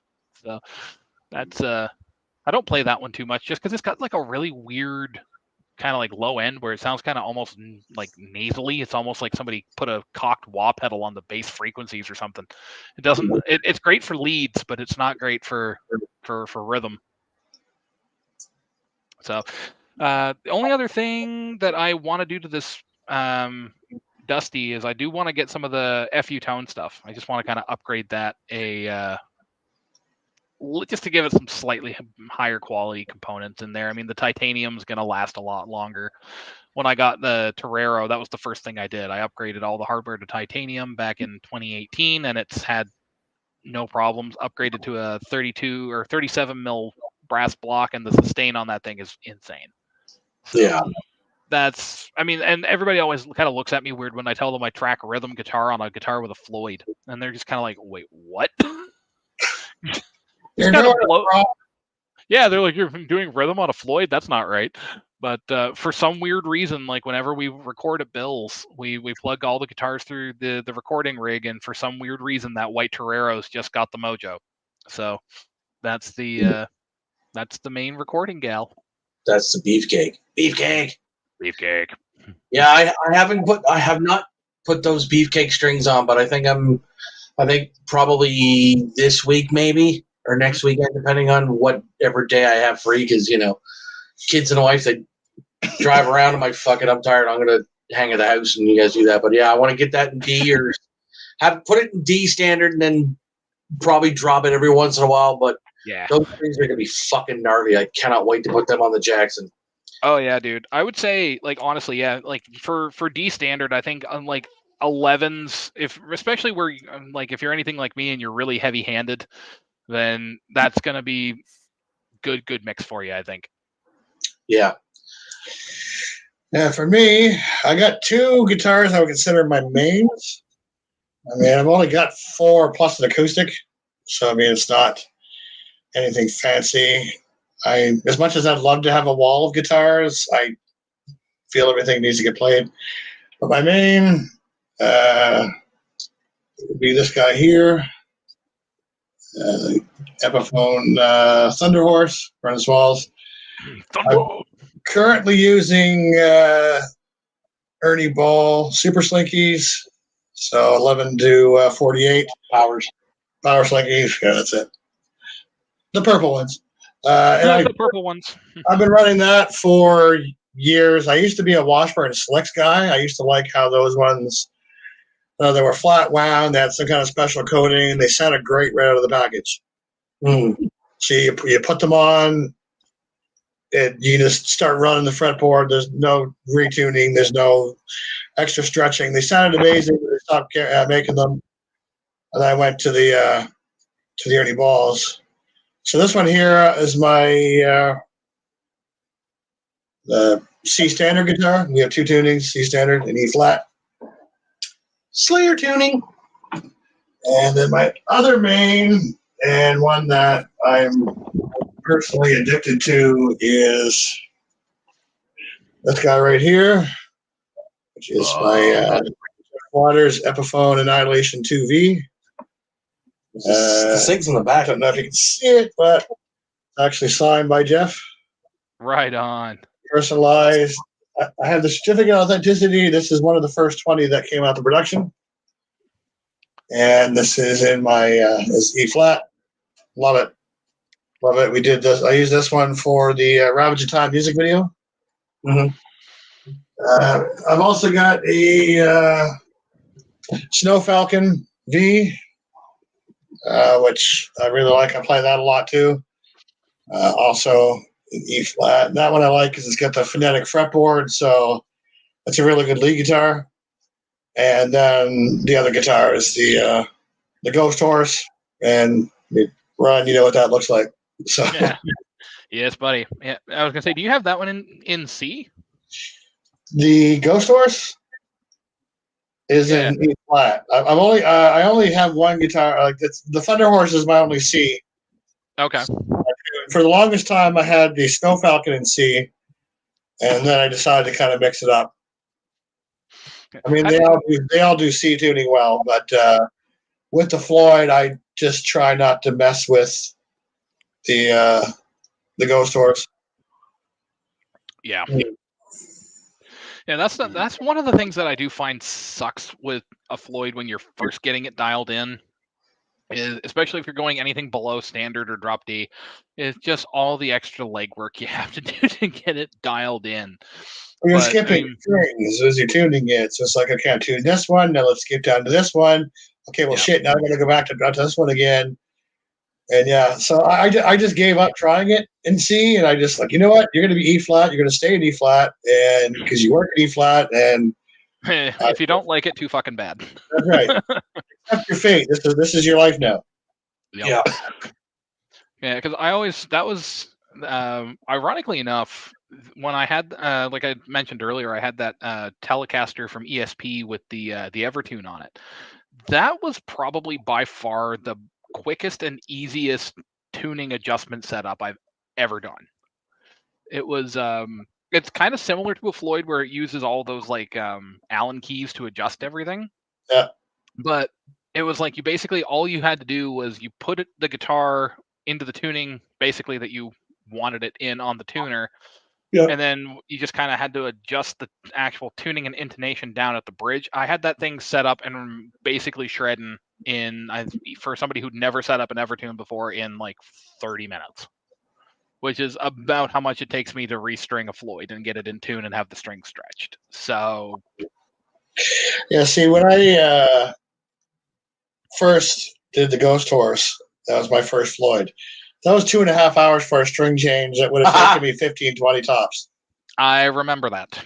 That pain was not fun. My first ever floating trem was Why are you so difficult? Like, yeah. You see, my first floating bridge change was an actual full floating bridge. I had bought an Ibanez RG 350, I think is what it was, off a buddy of mine from school. And trying to get that thing to stay in tune was like a nightmare. And I was like, maybe floating trems aren't for me. And then next thing you know, like 6 years later or whatever, I ended up buying a Charvel that had a kind of like the Ghost Horse where it's only got the dive only trem on it. And getting that set up was like night and day difference. I was like, holy crap. I was like, why didn't I just have one of these? See, the one thing I think about the Evertune that I would love to have that scares me is the fucking price of the things, because they're going for what, $300-$400 or more. Yeah, just for the unit itself, it's like $300-$400. But and then you're going to have to route part of your guitar, aren't you? Oh yeah, if you get a guitar for an Evertune that doesn't already have one in it, it's a permanent modification. There's no going back after that. But that's the thing, because of how solid that tuning would be with that Evertune, because that's the whole point of it. Yep.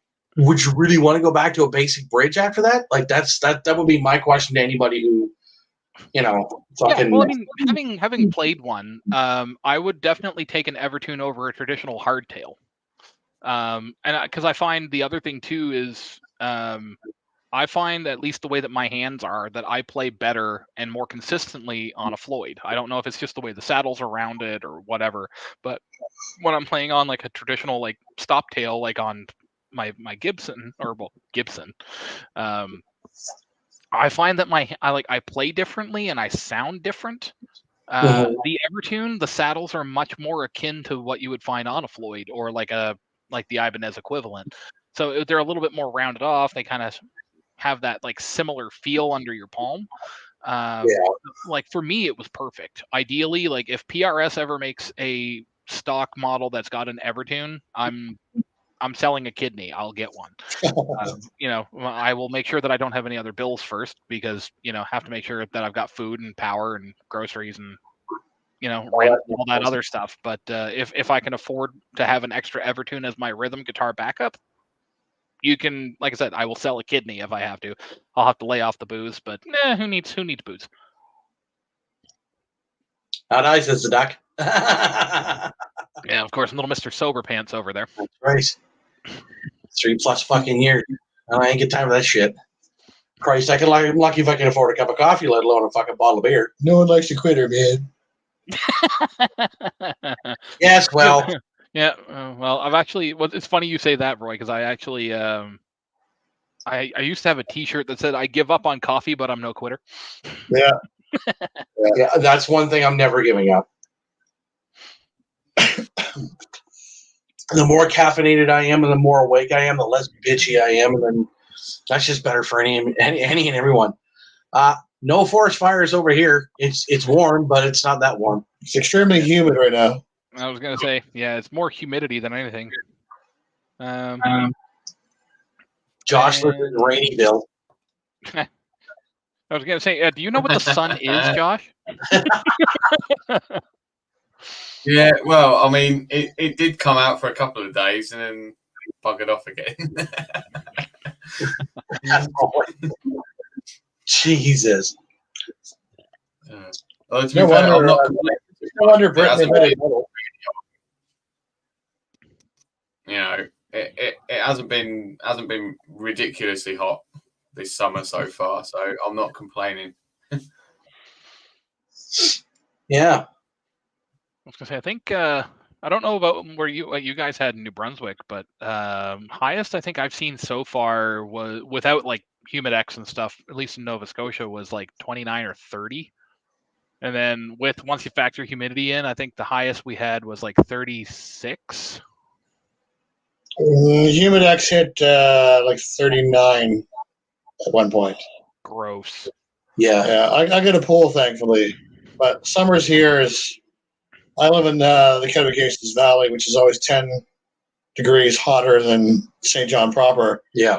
So, like in the summers, we practice, and practices in the summers are usually shorter because we Classic are summer fog. Dying.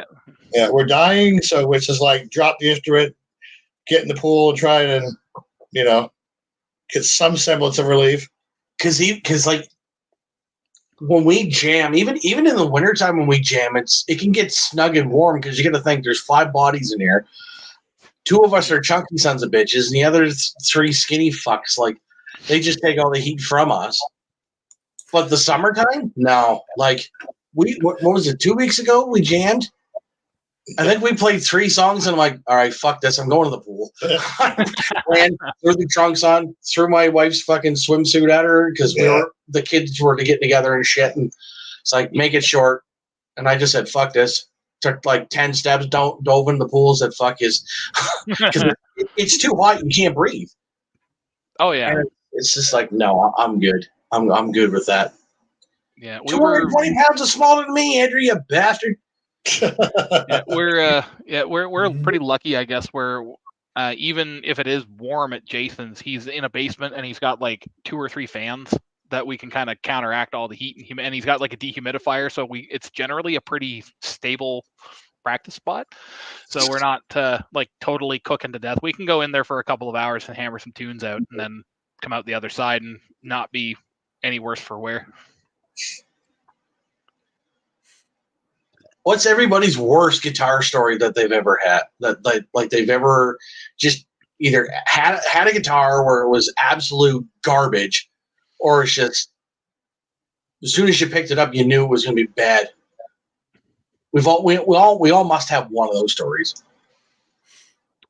I've actually been fortunate myself. I haven't really had anything that level of bad. I've had like bad guitar playing experiences where you've just had like an off day or something, and you play, or like something just minor happens, like you end up breaking a string or something, and that kind of just throws you out of your whole groove. And of course on a Floyd, it's just like you break a string and you're like, just kill me now, please.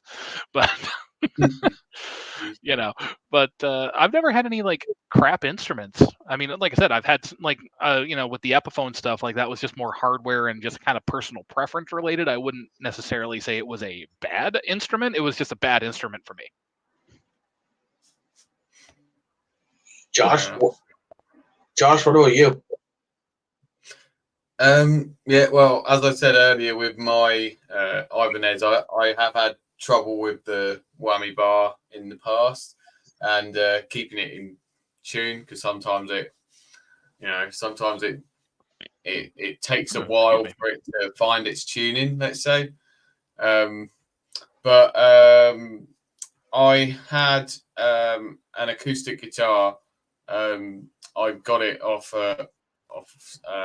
old mate who wanted to sell it, and I thought, yeah, I'll have it, because at the time I didn't have an acoustic guitar, and really it was a right-handed guitar, and we strung it left-handed so I could play it, and it was one of these guitars a bit like my dad's acoustic gear, where it had a fixed bridge like that, and it just made playing it utter pain because the action on it was like that, you know, it was ridiculous to play.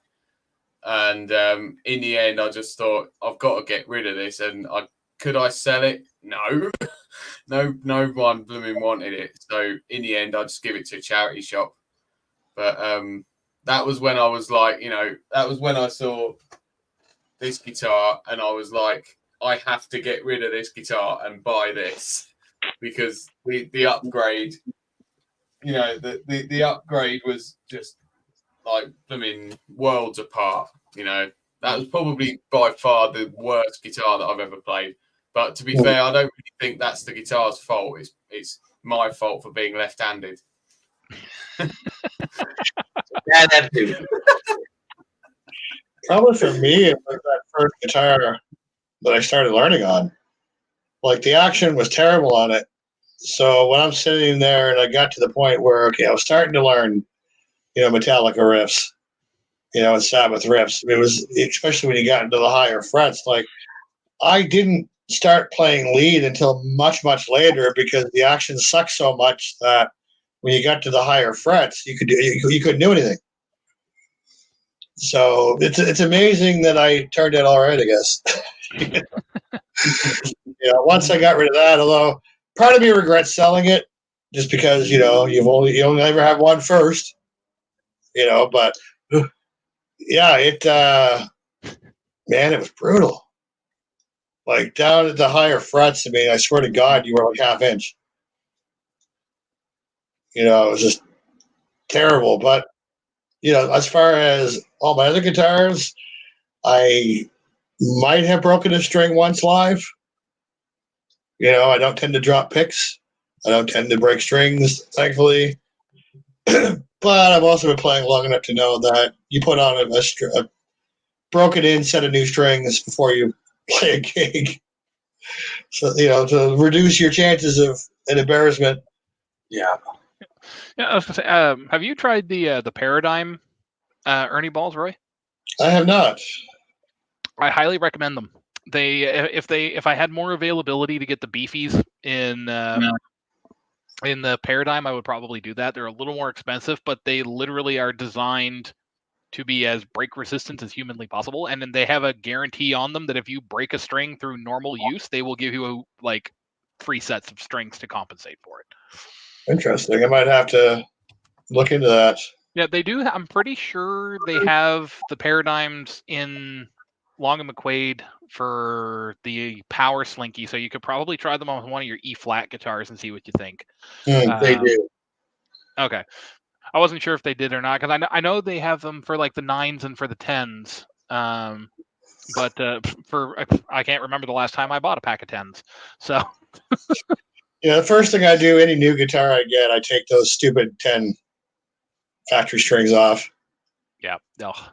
Like if I'm in standard tuning, I will play 10s, and that's the absolute lowest I will go. But I don't have any need to be playing in standard. So.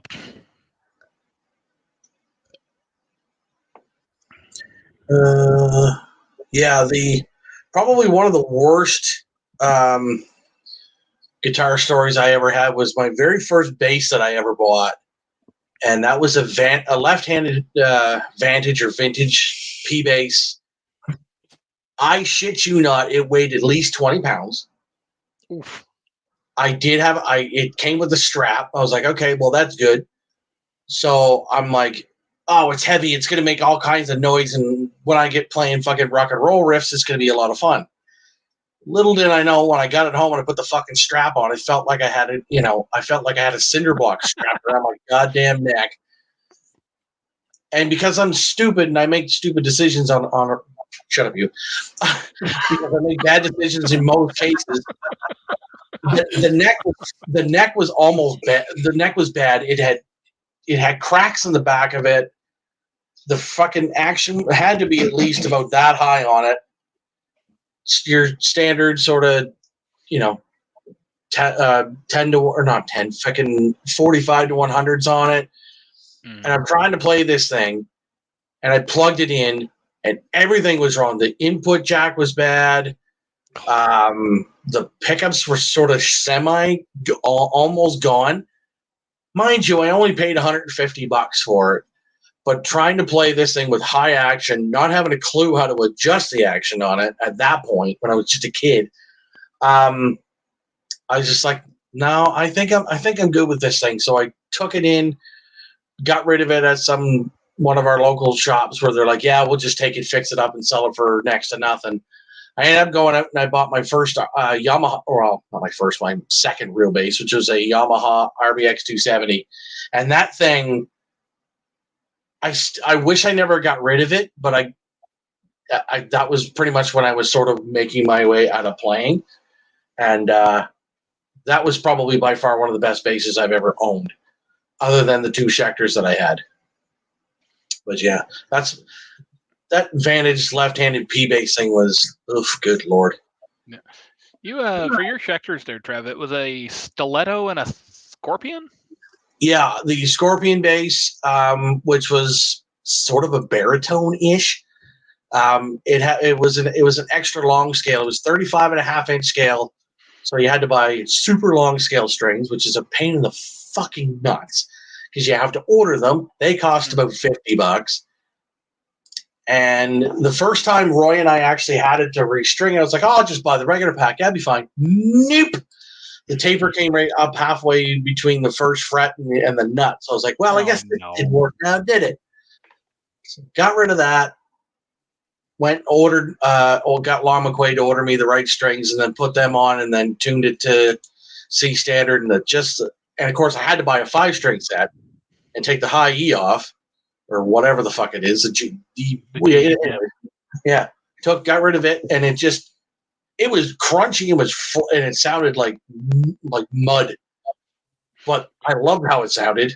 Unfortunately, using it to record was a bit of a horror because I did, super thick gauge fucking strings on it. And you're trying to record something that sounds like what the second record sounds like.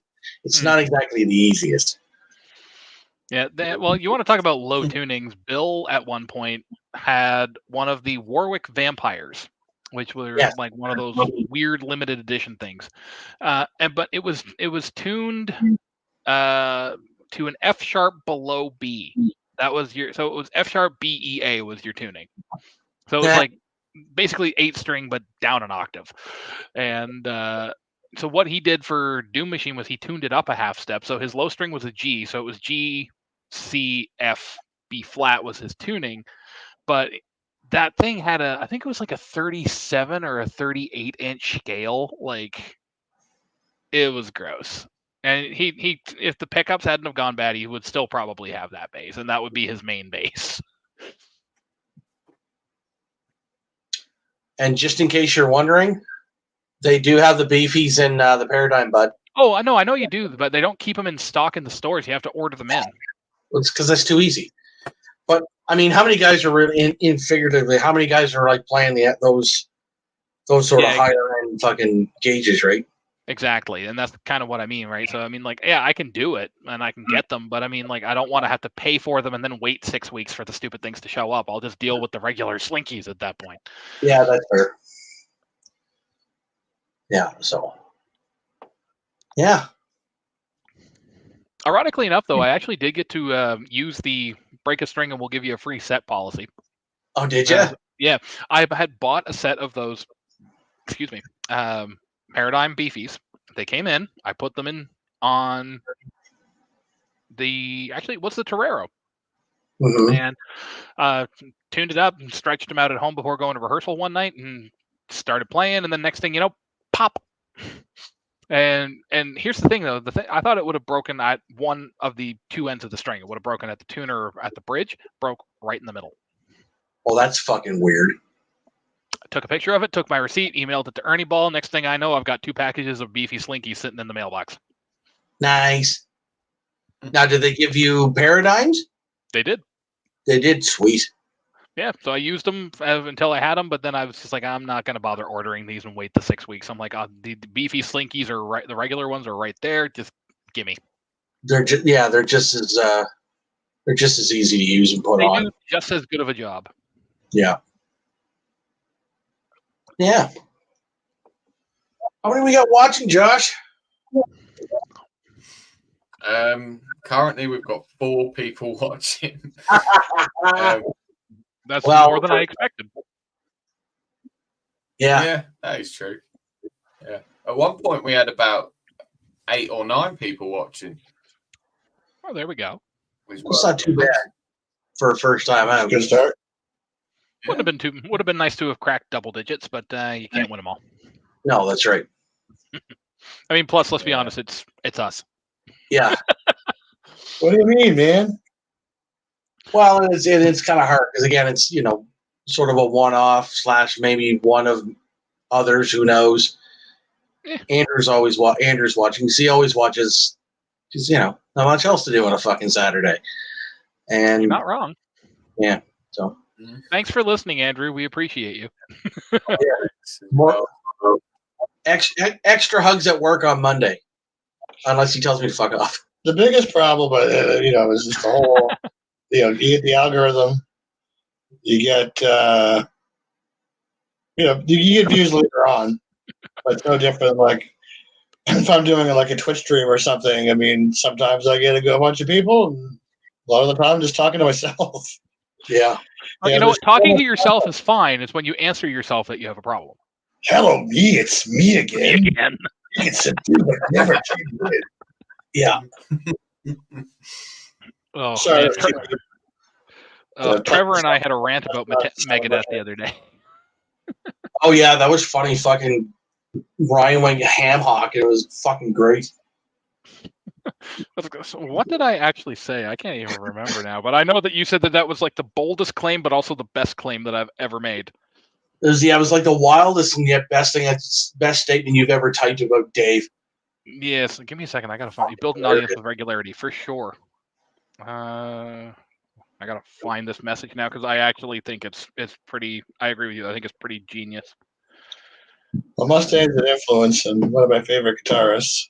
So I'm curious to hear what you have to say. And I say this with a grain of salt because I mean, absolutely, like I understand the significance of Mustaine as a guitar player.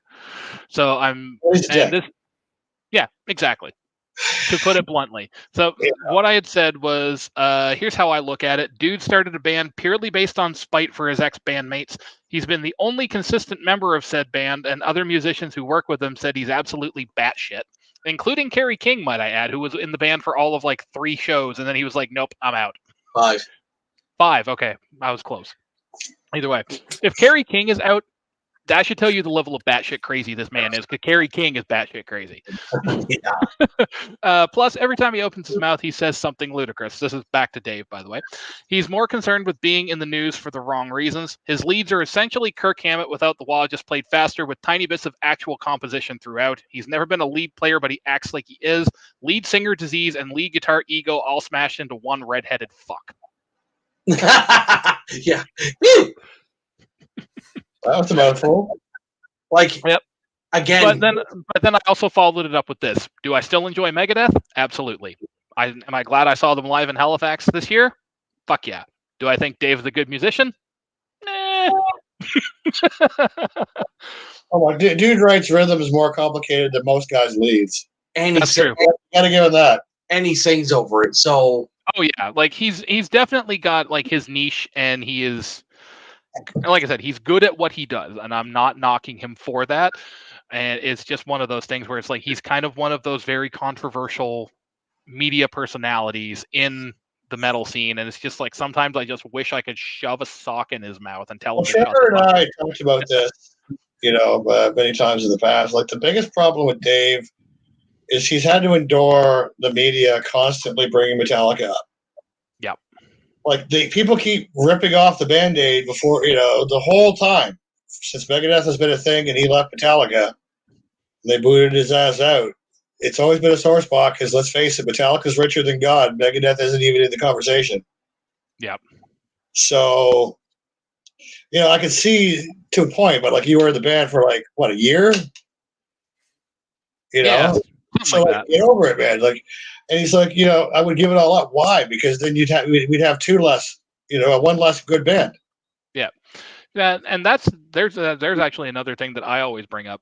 And speaking, like, I think everybody always has that one band in the Big Four that they're like they couldn't give less of a shit about. And controversially, mine from the Big Four is Slayer. I would rather listen to Anthrax, Megadeth, and Metallica than anything that Slayer has put out personally. And my biggest gripe has always been Tom's vocals. If they had a slightly different vocal thing going on, I would probably like Slayer a lot more. It's like, oh no, he knows. Yeah. I've already told him. He's torn me a new one over this debate like thousands of times. I'm not even being controversial for the sake of like, I just like, let's be controversial here. But it's just I never latched on to Slayer. Like when I was getting into metal, my buddy gave me Rain and Blood first. And I listened to that, and I listened to it like 3 or 4 times, and I was just like, nah, I can't get into this. I was like, I like the guitars and the rhythms and all this other stuff, but I'm like, I don't like the vocals. What else you got? And the next day he comes back and gives me Puppets, and I was like, okay, light bulb. It's funny that you mentioned that, like a vocal being a deterrent for getting into a band. Like for me, like, and I love the band now, but back in the day when they first hit the scene, that was Cradle of Filth for me. Okay. Like I loved the music, everything was amazing, but I couldn't get over Danny's fucking vocal thing. And you like his vocals over Tom, who's batshit crazy. But at least Dave had some melody going on. Tom was a little more extreme than what I was looking for at the time. Yeah. Like for a gateway band, Slayer's not the way to go. Let's just put it that way.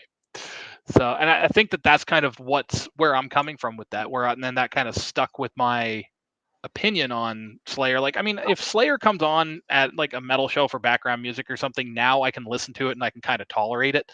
But it's not something that I'm going out of my way to listen to, if that makes sense. Yeah. I mean, I've seen all the Big Four except Anthrax. Okay. And for me, as much as I love Anthrax, to me Anthrax is the odd man out of the Big Four. See, for me, Exodus should have been there.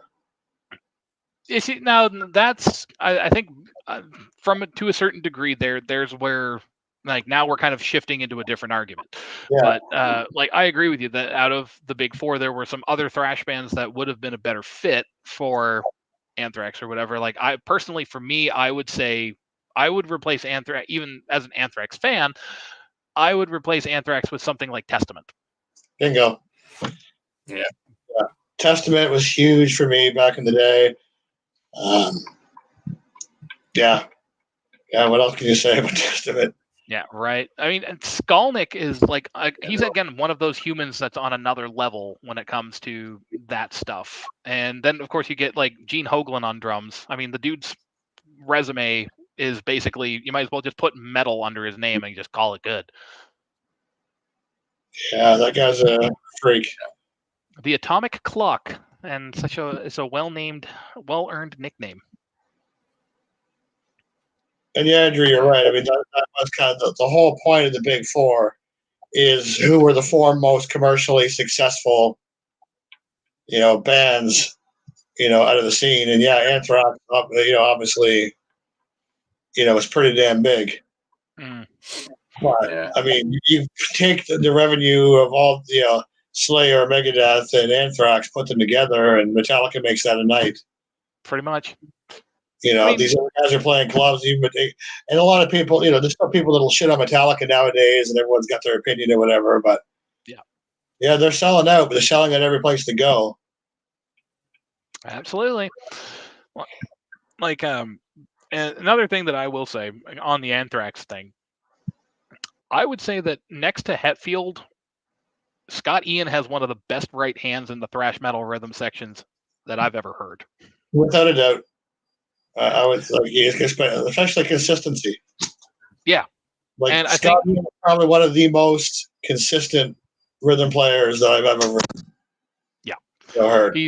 He's one of those dudes that, I think because he's got a lot of that more kind of like that punk influence. I read his autobiography a while ago, and he kind of came up listening to a lot of more of that kind of like AC/DC into the Sex Pistols and the Ramones and all that stuff, where it's really all fast downstrokes for the most part anyway. I mean, well, not fast in the case of AC/DC, but either way, because he's got that speed and that, kind of dexterity because of those faster tunes.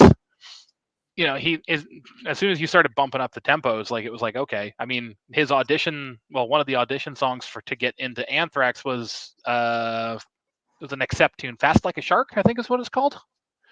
And that was the fastest tune that a lot of the guys had heard recorded at that point. So take from that what you will. Here's a guitar player question. Who do you all feel is your favorite guitarist that's you consider the most underrated, but doesn't get as much credit as you think they should get? Ooh. Underrated. Oh, I know. You guys go ahead. I think I've got one. Yeah. Well, I think the one that I've got in my head, I think he's more respected in the guitar players world than he is in the wider music world. And for me, that man's Gary Moore. Yeah, very much so. Underrated, I think. Guitar players, kind of understand more how great he was. But I think outside of that, I think he is a little bit overlooked for what he did. And he's always been one of my favorite guitar players and one of my big influences since I was learning guitar. So yeah, Gary Moore for me, super underappreciated, I think, for me. Amazing choice. He's one of those guys that I've just recently started digging into, probably because with all the kind of going back to the commercial availability of Metallica, with all the new greenie cigs that were coming out. And kind of hearing the history about how it started with the guy in Peter Green and Fleetwood Mac, and then it went over to Gary Moore, and then it eventually ended up in Kirk Hammett's hands. So hearing that history now, I've started kind of digging into that a little bit, and some of the stuff that dude's put out is insane. I actually just found out fairly recently that I had heard a Gary Moore tune without knowing it was Gary Moore, if that makes sense. When I was kind of going through that early metal, kind of synopsis or whatever, I kind of went two different ways. I went really super fast and heavy, and I went super melodic. And in that melodic camp, I got into a lot of that more symphonic metal. So kind of like Nightwish Within Temptation, kind of like that more goth rock, Evanescence style, female fronted metal stuff. And Nightwish on one of their first albums did a cover of Over the Hills and Far Away. Not the Led Zeppelin one, the Gary Moore tune. And I was like, oh, this is a really cool tune. And then, like I said, fast forward to 6 months ago, and I was like, "That's a Gary Moore tune." I didn't know that. I think a lot of people, in the case of Gary Moore, I think that's the same. A lot of people, I think, could say that. Like you hear his music without actually knowing, it was Gary. Mm-hmm. Yeah. For me, I'd say, as much as I would say Jeff Waters from Annihilator, I don't feel from a guitar player standpoint. I mean, he's influential. I mean, hell, Dave Mustaine tried to get him into Megadeth, so obviously his reputation precedes him. For me, I'd have to say probably Nick Bocott. Yes, he's quite the dude. See, I mean, the guy was incredible. Reaper had some amazing riffs back in the day. They were a great band. And, I don't feel enough people really talk about how good this guy really was. Because they were a one guitar band, and he carried that whole thing. He's a Sweetwater rep now, eh? Yeah. Yeah. That's how I found out about Nick, was actually he started doing, I think it was actually Guitar World is where I first stumbled onto him. He was a columnist there. Guitar World review page or something, or article. Yeah, he was a columnist. He did like a lot of like theory lessons and stuff, and that was how I discovered him. And he's wicked. Mm.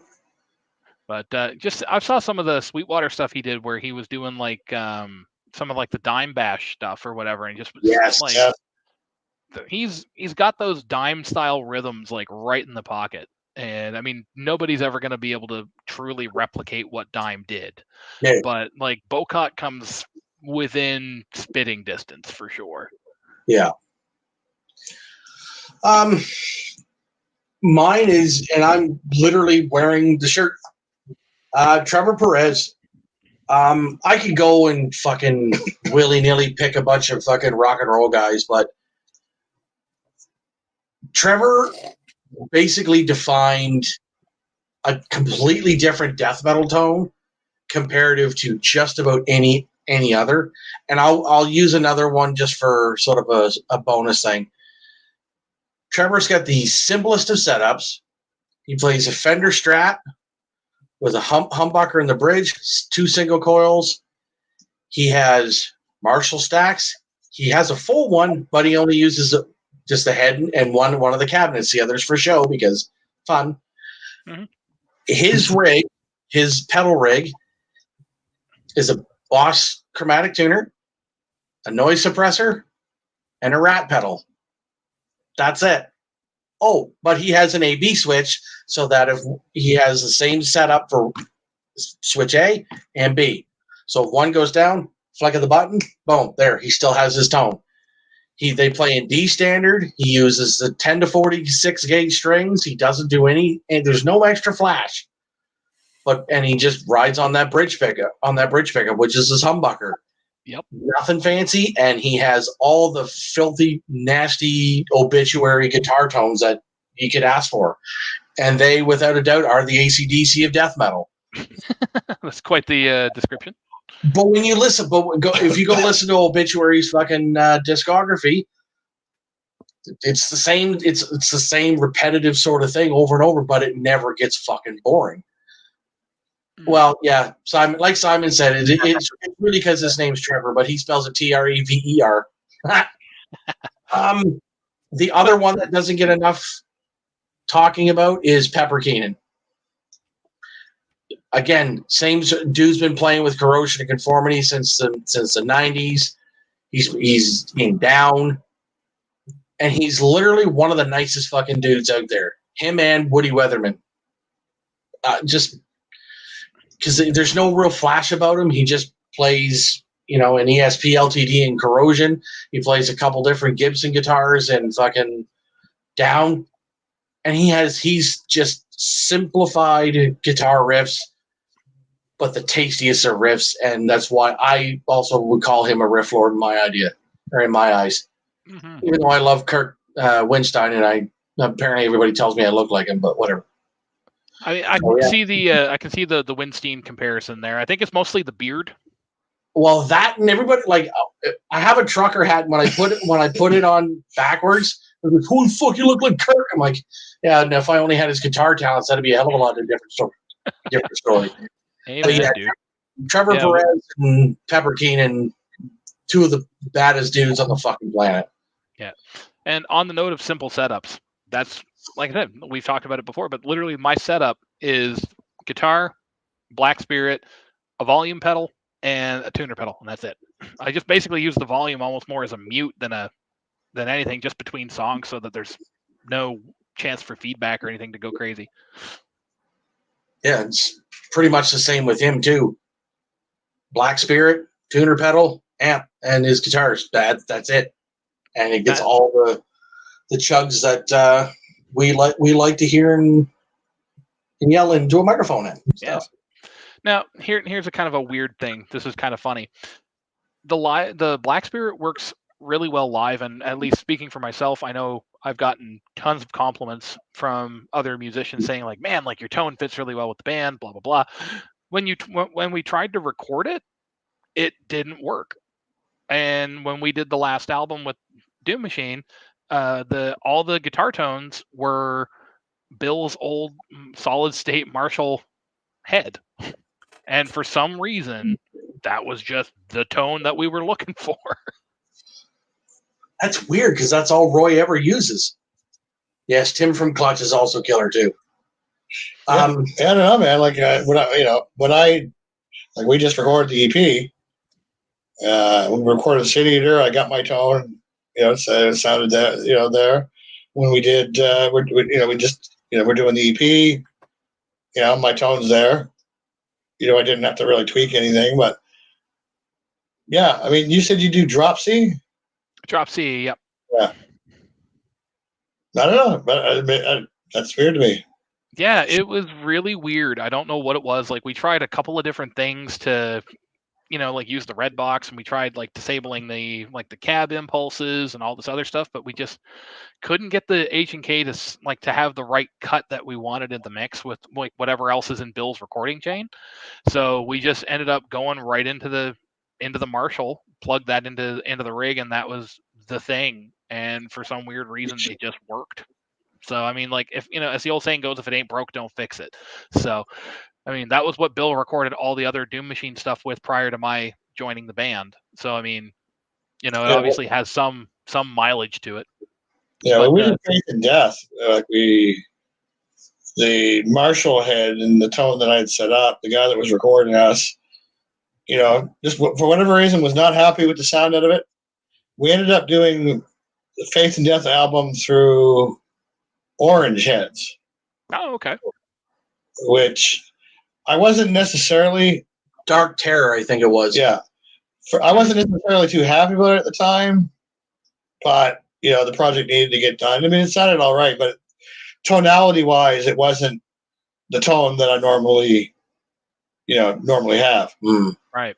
Still, record turned out good, sold well, all the airplay and all that crap, but yeah, it was, sometimes that's just the way it is. Like, for whatever reason, a setup doesn't play as well in the recording, kind of environment. And that's why you go to a major recording studio and they've got like a shelf full of different heads. Mm-hmm. And they've got, 5 to 10 different cabinet styles. Yeah. That's one of the things we did for that we're planning on using for the next record is actually the guitar player from Death Valley Driver there, Ray. Bill and I know him, obviously. Yeah. And he was selling his Axe Effects. And so we went out and we bought that off him for, a decent amount of money. And we've got that. Now we're working on integrating that into the setup, and we're going to try and maybe do some blending, like what we ideally might have done if we had more time for the last record.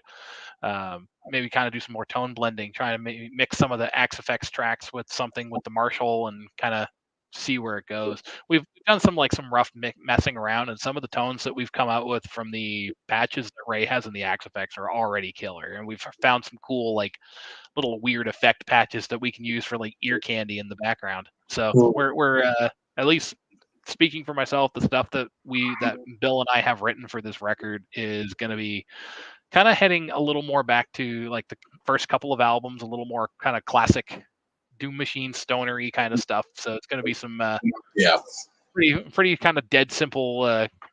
We kind of call them caveman riffs, so it'll be fun. Yes, caveman, ooga booga. Yeah, exactly, ooga booga chug chug. So yeah. Now my problem is trying to actually come up with leads to put over the top of that, because of course all of my like guitar player influences for the most part are rhythm guys. So yeah. I worship kind of like you. I worship at the altar of Hetfield, not Hammett. Yeah, I mean, for me, Jeff, like Trevor mentioned at the beginning of the stream, like I'm the result of worshiping at the altar of Hetfield and Jeff Waters. Mm-hmm. You put those two together and you get whatever the fuck my style is. Right. It works for me. But I was always a rhythm player. I was never a lead player. I'm a lead player to necessity. Exactly. Same thing with me. I had a bit of a string where, I wasn't having much luck retaining lead players. So it's like, okay, to hell with it. I'm going to figure this out myself. Yeah. I was never running scales. I mean, I would spend hours just doing the alternate picking for Disposable Heroes. Yeah. That's how I got a good right hand, is because I sat there like for hours and hours and hours and just. I mean, there's something else you can throw in there for good right hand too, but I mean, I had girlfriends, all through school. I didn't have to worry about that. But yeah, man, it was just like you. Lead was never my thing. I mean, I only just this past year finally put 2 and 2 together for sweeps. Yeah, that's. I could do the whittly and move, real fast progressions and taps and all that stuff, but sweeps were just like, derp. Yeah.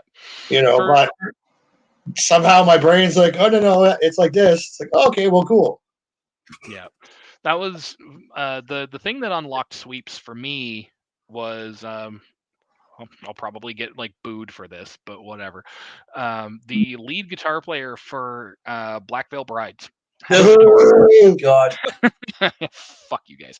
But he had a tutorial on how he was doing one of the solos where he's got some sweeping in it, and he kind of broke it down a little bit, and the way that he explained it just kind of clicked in my brain, and I was like, oh, so that makes more sense. So yeah. And I mean, say what you will, obviously they're not as big as something like Metallica or something like that. They're not a huge household name, but I mean the guys in Black Veil Brides have done well for themselves. Yeah. Well, there's a whole market for that hot topic metal stuff, right? Yeah, exactly. And it's one of those things where at least for me, again, that kind of goes back to my mix early on in the metal stuff of liking stuff that was heavy but melodic. Yeah. And I always found that even when I got into the more extreme stuff, like the like melodic death metal, like like Children of Bodom and like In Flames and that sort of stuff, it was, as long as there was some sort of melody there was that I could latch onto, I was okay with it. But that's why I never really truly got into a lot of that, like more like deathcore or like death metal and that kind of stuff, because for me there's not a whole lot of melodic content that sticks in my brain.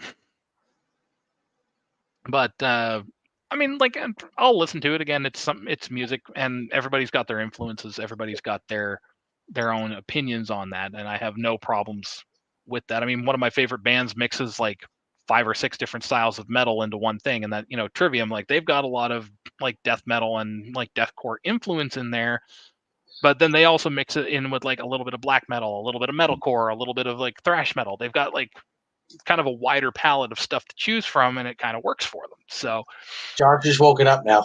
Yeah. Trivium? Yeah, Trivium, what? Yeah, that's actually going back to the underrated, like, who do we think is underrated guys? Matt and Corey from Trivium. Yeah. Those guys are really insane at what they do, and I don't think that really they get as much recognition from that standpoint. Like, I remember in high school, I got a copy of Ascendancy. And from the minute that, like, after the build up going into Rain, where it was just like that crazy fast double picking stuff, I was like, okay, this is cool. Listen to that album through and just mind blown.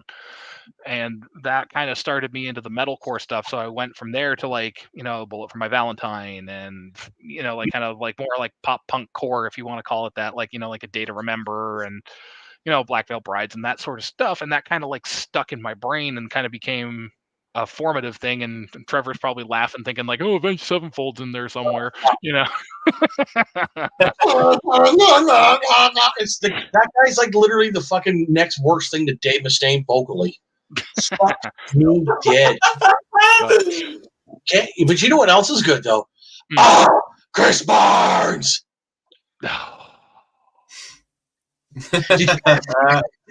Josh, did you see that Nile and 6 Feet are doing a fucking co-headlining tour?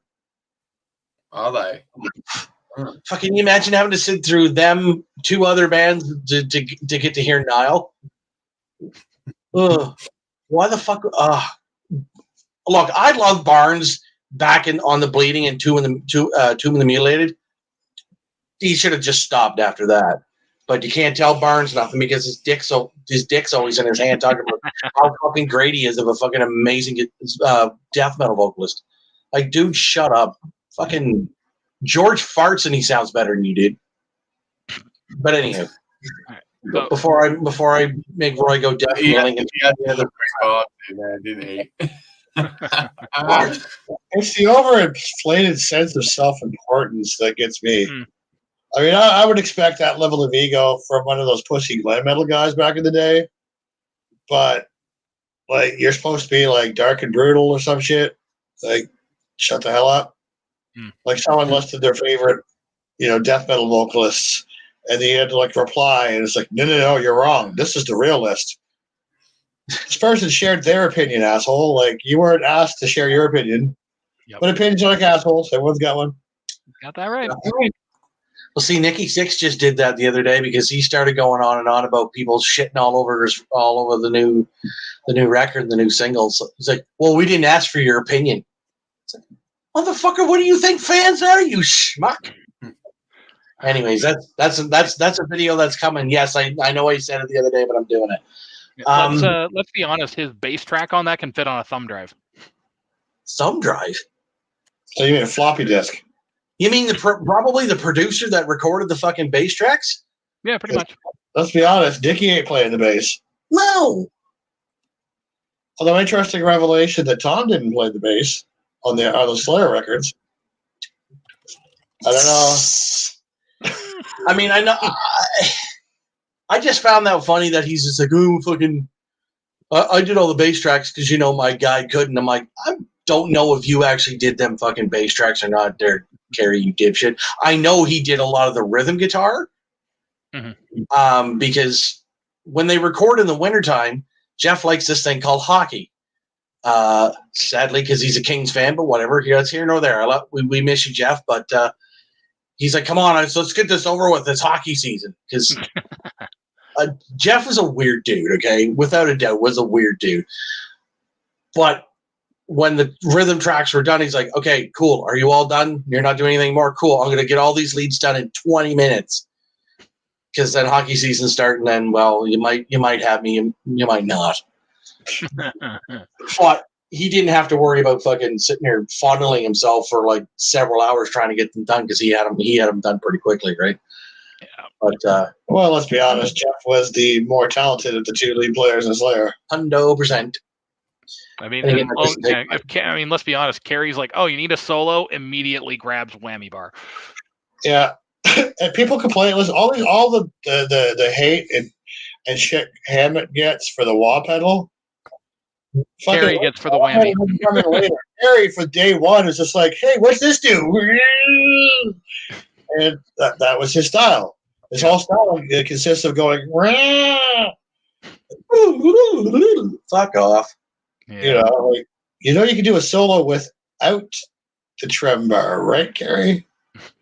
Not allowed. No. Although the funny thing is that when Metallica released the Lux Eterna single, I was like, all right, this is cool. I can get behind this. And then the solo hits, and I'm like, hang on a minute, where the fuck's the wah?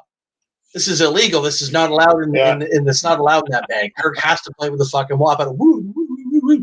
And there was nothing, and I'm like, all right, cool. Kirk can play without it. Yeah. And then he proceeds to use it for pretty much the rest of the record. I'm like, God damn it, Kirk. I can't win them all.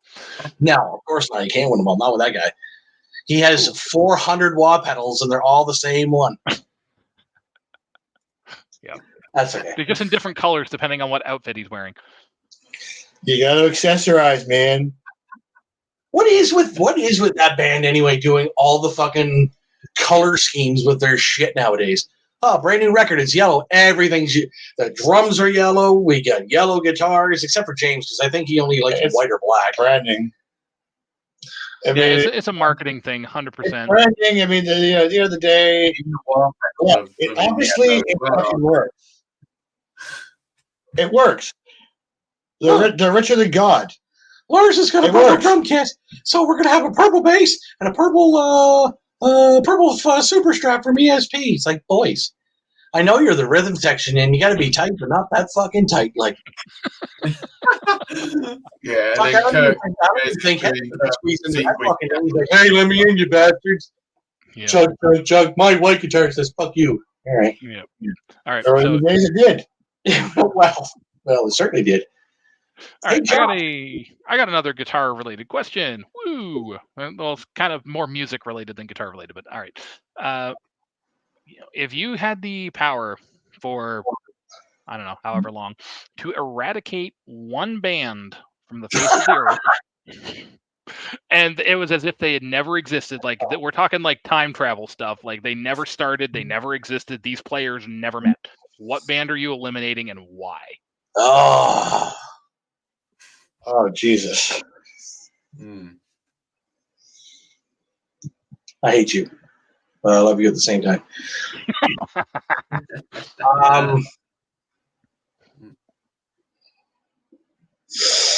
Manowar. Good fucking God.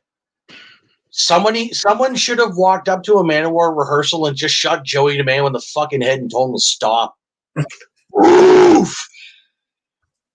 Our music has the power to make women and men get together and make love at all hours of the day and night. Joey, shut the fuck up.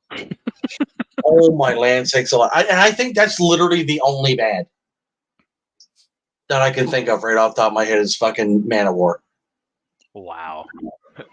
Okay, Andrew, you can fuck off. Whether people are shitting on them or not, I mean, fucking, someone's shitting on them, now they're getting fucking talked about. Ooh, Manowar, good lord.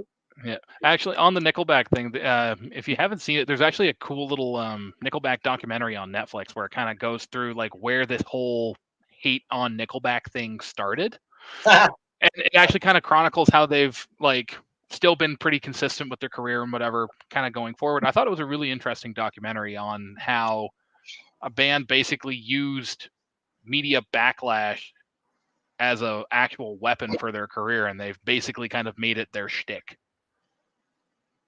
Well, the thing is, people hate what's successful. Yep. People didn't start to hate Metallica until Metallica started selling a whole bunch of records. Once they started selling a bunch of records, they sold out, they suck, blah, blah, blah, blah. And you can insert countless bands throughout the ages that the second that they're not your little backyard little band anymore, they're not your band anymore. They're the world's band. Yep. Then suddenly they suck. It was Motorhead. A lot of people hate Ghost. Well. A lot of them hate them. They're successful as shit. So they got to be doing something right. Nickelback, they got to be doing something right. They have heavier influences than what they do. Mm-hmm. And the wife is very much into Nickelback, and I've learned one thing. Once you get away from all the radio hits, these dudes sing about fucking an awful lot. Oh, they're horny sons of bitches. Like, there is a lot of, like, sex and drug-related tunes in these guys. Yeah, on the Nickelback thing, like, two of my favorite Nickelback tunes are ones that never get radio airplay because they're on the heavier side of the spectrum. And one of them is Side of a Bullet off All the Right Reasons, where that's talking about Dimebag getting shot. And that actually has a Dimebag solo that they got permission from the Dimebag estate to use on that tune. So yeah, they gave him. Yeah, so that was good. I love that one. And the other one I love is actually off Dark Horse called Just to Get High. And it's talking about a guy that Chad knew in BC who was a crack addict and how to kind of just documented all the shit that he went through to get his next high. Yeah. And it's one of their heavier subject matter tunes, and it's still a pretty heavy tune on its own. I mean, it's like more, traditional hard rock. So, I mean, it's heavy, but it's still one of those tunes that the first time I heard it, I was like, that's got something to say, and I dig it. Yeah, no, back to the question. For me, I'd have to agree with Trevor. Manowar, like their mother should have swallowed. Their mother asked for a back rub that night, and mistakes were made. For me, for them, it's the egos. I've got such a low tolerance for excessive ego that it just kills it for me. It just kills it for me. Like, they're not anywhere near the level of so many other bands in their genre, and yet to them they're like the king. Buck Cherry doesn't need to exist either. I'd even go as far as to add the Smashing Pumpkins to that. Now. Listen, I hear that dude sing, and I want to like just punch him in the mouth repeatedly so his jaw's permanently wired shut. The problem is that his nuts just never dropped as a kid. Okay? No, they never he did. can't control that. No, and he's got nasal problems. Like, he got punched in the face too many times as a kid because his nuts never dropped, and now he's got the nasally thing going on. But the one band, he sounds like a Kawasaki, that motorcycle driving past their window of the highway. But Billy Cargon instead of Corgan. But Manowar, fuck those guys. All to hell. All right, what about you, Josh? Who dies, Josh? Right.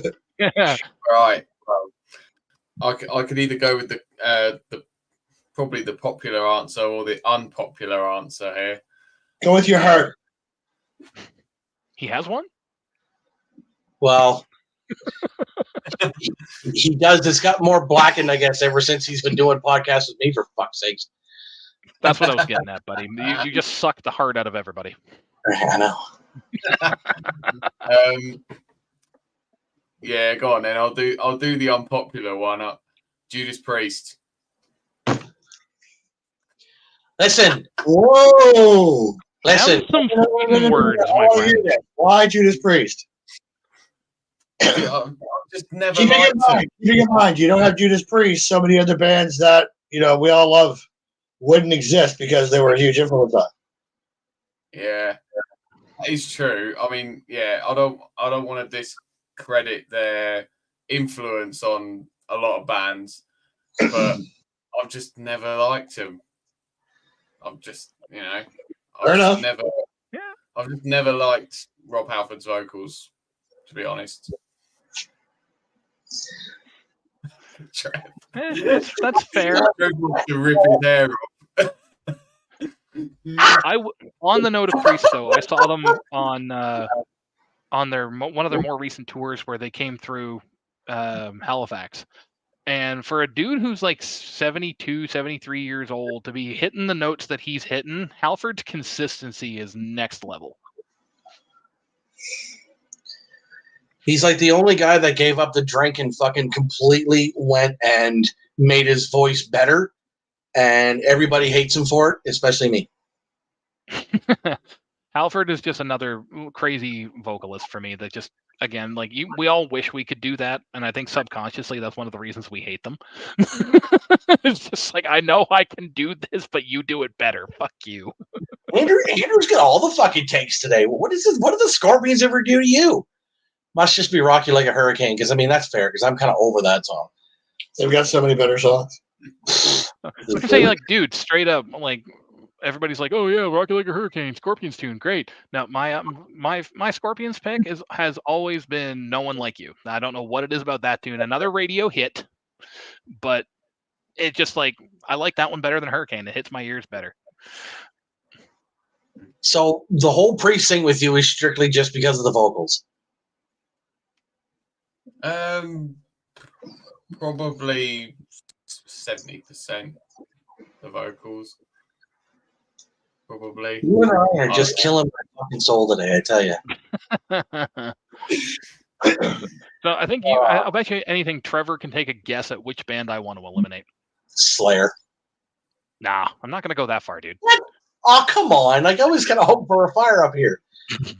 No, like, don't get me wrong. Like I said, I don't like Slayer because of the vocals. I like the music. So, like I said, if I can listen to instrumental Slayer all day long, but it's the vocals that don't do it for me. So, go figure.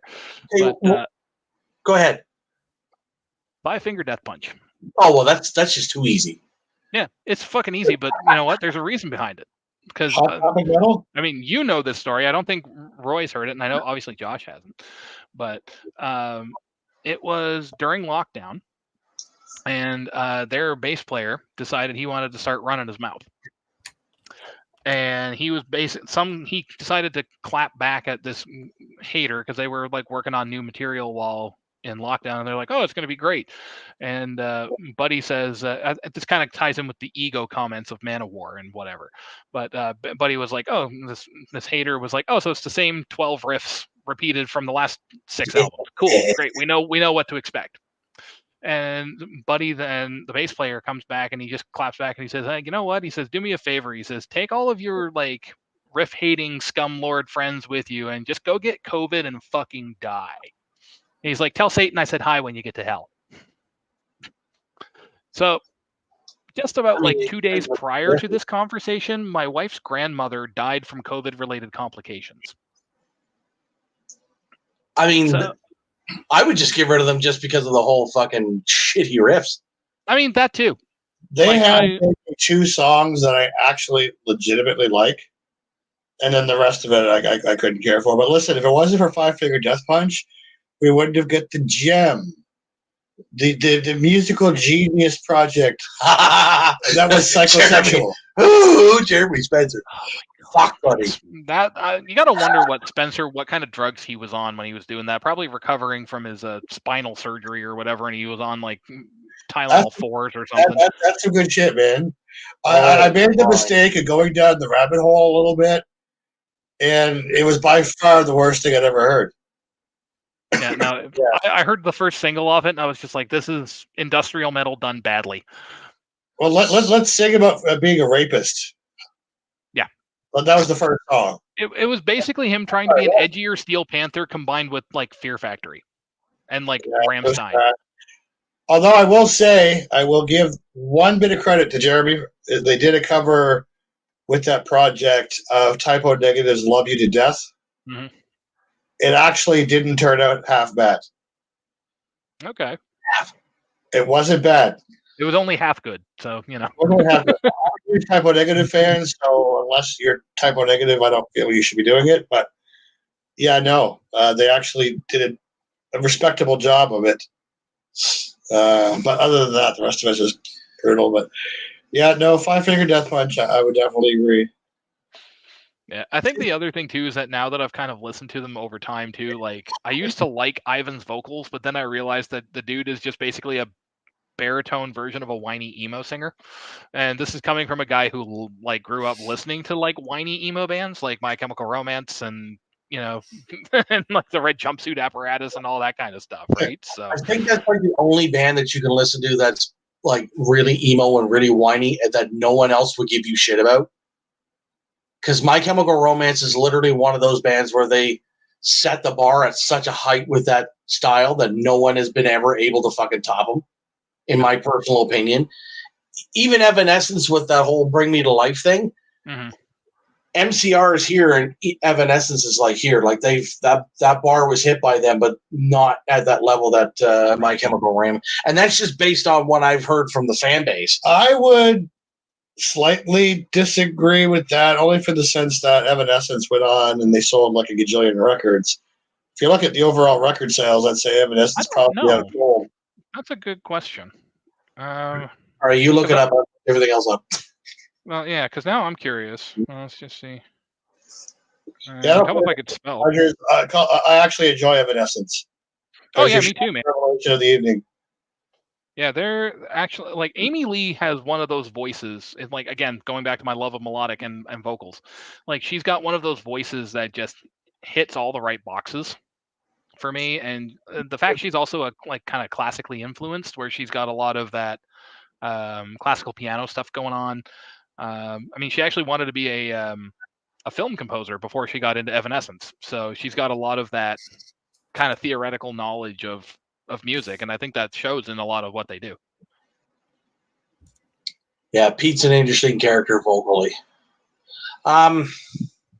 Okay, so for context, My Chemical Romance has sold 8.7 million albums worldwide across their discography. And let's just see here. Record sales. Would help if I could friggin' spell. Nobody did. No, I hear you, dude. So yeah, Evanescence definitely outsold them. That's for sure. They're at 31.9 million albums. Oh well then, carry on. Well, there we go. Now we know. Bring Me to Life will do that. And the thing, she never wanted to do that style of the song. She didn't want that rap vocal in there. Yeah, that was a record label input. Mind you, it obviously worked out because the song was like a stupid hit. You couldn't get away from it. Yeah, for sure. I mean, that was another album in the rotation for me too. Fallen, like, there's a lot of other underrated hits on that album that never made it to radio. Yeah. So, you know, go figure. How you making out over there, Josh? You still awake, bud? Yeah. Because it's only about what, 11? It's 11:45 there. 11:45, or is it 11:45? 11:45. I was just gonna say, yeah. Yeah, they're. Oh, you're not at the Universal Time Zone. Where are you at? In the UK. Yeah. What? 4 hours. Yeah. I'm a pilot. I've got the watch for the Universal Time. Anyway, it doesn't matter. Either way, you're past your bedtime here. You need some couple points. Keep you up. Nah, well, I don't know. I don't usually stay up too late, to be honest. No. I don't know. I mean, I don't mind if you guys want to keep going for a bit more. We can do. I was gonna say, I mean, we're closing in on 3 hours here, man. So I mean, I'm good to hop out whenever you guys are. Yeah, that works for me. I'm good, whatever. It's your show, dude. You tell us. Yeah, you're like, shut the fuck up, Canadian boys. We're gonna go to bed. We outnumber him a little bit today. Yeah, just a little, but that's all right. That's okay, because I always get outnumbered when we do our own podcast. It's usually three UK bastards in this fat prick. Yeah. That's true. Well, I mean, if anyone's got anything else that they wanted to go over, you know. All right, let's close it out on a more fun one, just for everybody always asks this. Dream band composition. So you can pick any players from anywhere, put them all in a band together. Go. Oh God, dude. We did this once and it went really out of fucking hand for like 25 minutes. Okay. Yeah. All right, for me, Gene Hoglan on drums. Mm-hmm. James Hetfield on rhythm. I gotta go with my boy Jeff Waters on lead. Jason Newsted on bass. Nice. And vocally, Stu Block. Okay. That'd be an interesting combo. It would be. And hire two of us from Nightwish if you want like any sort of atmospheric keyboardy shit. Such a fantastic keyboard player. Like, dude's composition is insane. Rye, you go next. I'll agree with the Thomas from Nightwish on keyboards. Like, the dude's got a brain for composition like nobody else. For drums, I would say Lars Ulrich. Lars Ulrich. Actually, close, believe it or not. Right genre, wrong band. Charlie Benante from Anthrax. Solid choice. Yeah, I mean, the dude covering Pantera and absolutely slaying it, so that's good enough for me. Rhythm guitar, I agree with you on Hetfield. Just, you can't beat that guy's right hand. Lead guitar, me. No, I'm just kidding. I think for lead, if he was still alive, I would probably go with Alexi Laiho. Oh, yes. Another musician gone way too soon. So it would do him. For bass, I guess since we're going into the whole, realm of impossibility, I would say probably Burton, as stereotypical as it is. Again, dude was a wicked bass player. Nobody's been able to touch him since. Although I will say Trujillo does a very good job of coming close. And for drums, You already said Bedade. You're at vocals. Sorry, my brain's all over the place. Yeah, you're at vocals. Vocals. I need vocals is what I need. You know what? Let's throw him in there just for the shits and giggles of it. Ronnie James fucking Dio. That would be fucking interesting band. Very. But I feel like Dio would be able to find a way to kind of hold it all together because of just the way that he writes his melodies. And it doesn't matter what's going on underneath him, he can make it melodic and make it work. Are you sure? Because I'm pretty sure as soon as that guy walks through that fucking door with the other boys, they're gonna be like, "Whatever you want, we're doing it." Fuck it.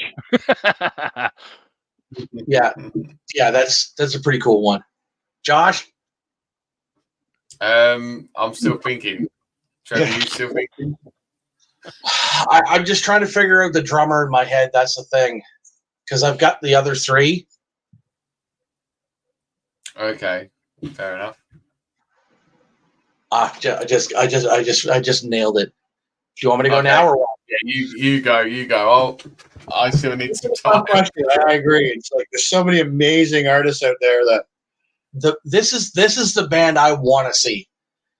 If some way somehow these four dudes could fucking actually get their shit together and fucking gel, I would probably have a stroke and die. So a little drastic. Yeah, well it is. We're going to continue with the whole Hetfield thing, because why not? But this is for the specific style of music that I tend to listen to a lot. But yeah, Hetfield on vocals and rhythm guitars. Probably a little bit of lead too, because I know he can do it. Pepper Keenan on vocals and guitars. That was the obvious choice. Yeah. Jeff Matz on bass from High on Fire. And Dale Crover from the fucking Melvins. Put it together. Somebody fucking talk to these guys and get them in the same room together, please. Jesus Christ. Because you literally have the man from the Melvins who literally just went through a fucking brain surgery, and he's in 3 bands and on the road, and he's a DJ too, just because weird. To have Hetfield and Pepper Keenan sort of redo the same sort of vibe they got with Man or Ash off of Wise Blood. Jeff Matz is a fucking genius because he plays with that lunatic and Matt Pike. And fucking Dale Crover. Just the 4 members doing that sludgy, fucking nasty, filthy stoner shit. Fuck me dead. Because we already heard Metallica do it on Inamorata. That's an 11-minute song. I'm like, okay, so we can write the fucking long songs. Why don't you hook up with your... I mean, that would work, but Jesus, that'd be weird. Lee Dorian with Lemmy and Ian and Jim Martin. Now I know Anderson to smoking grass now. I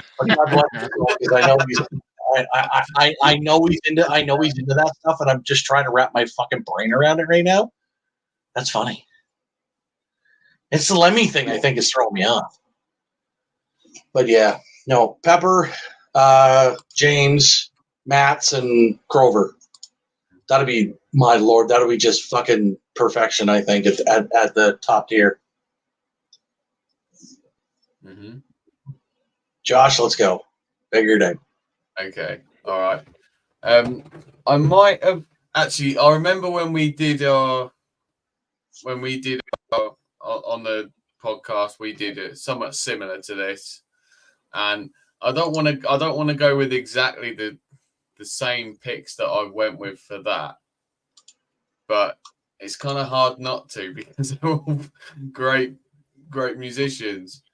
But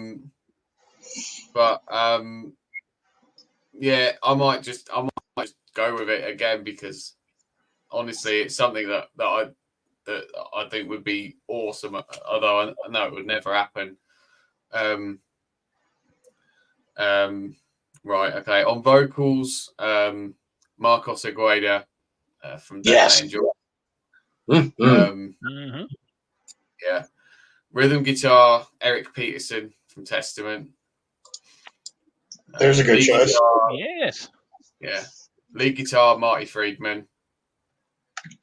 Because I think him and Eric Peterson could gel really well.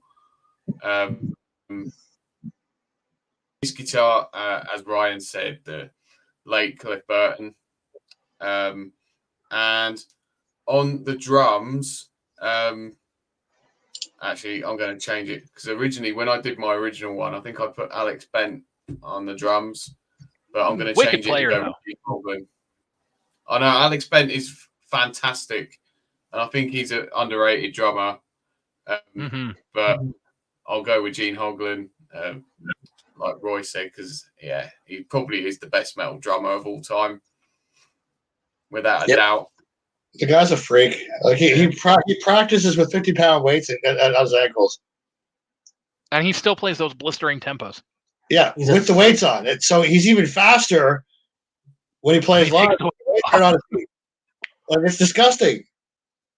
Yeah, he's a bit of a mutant. Right.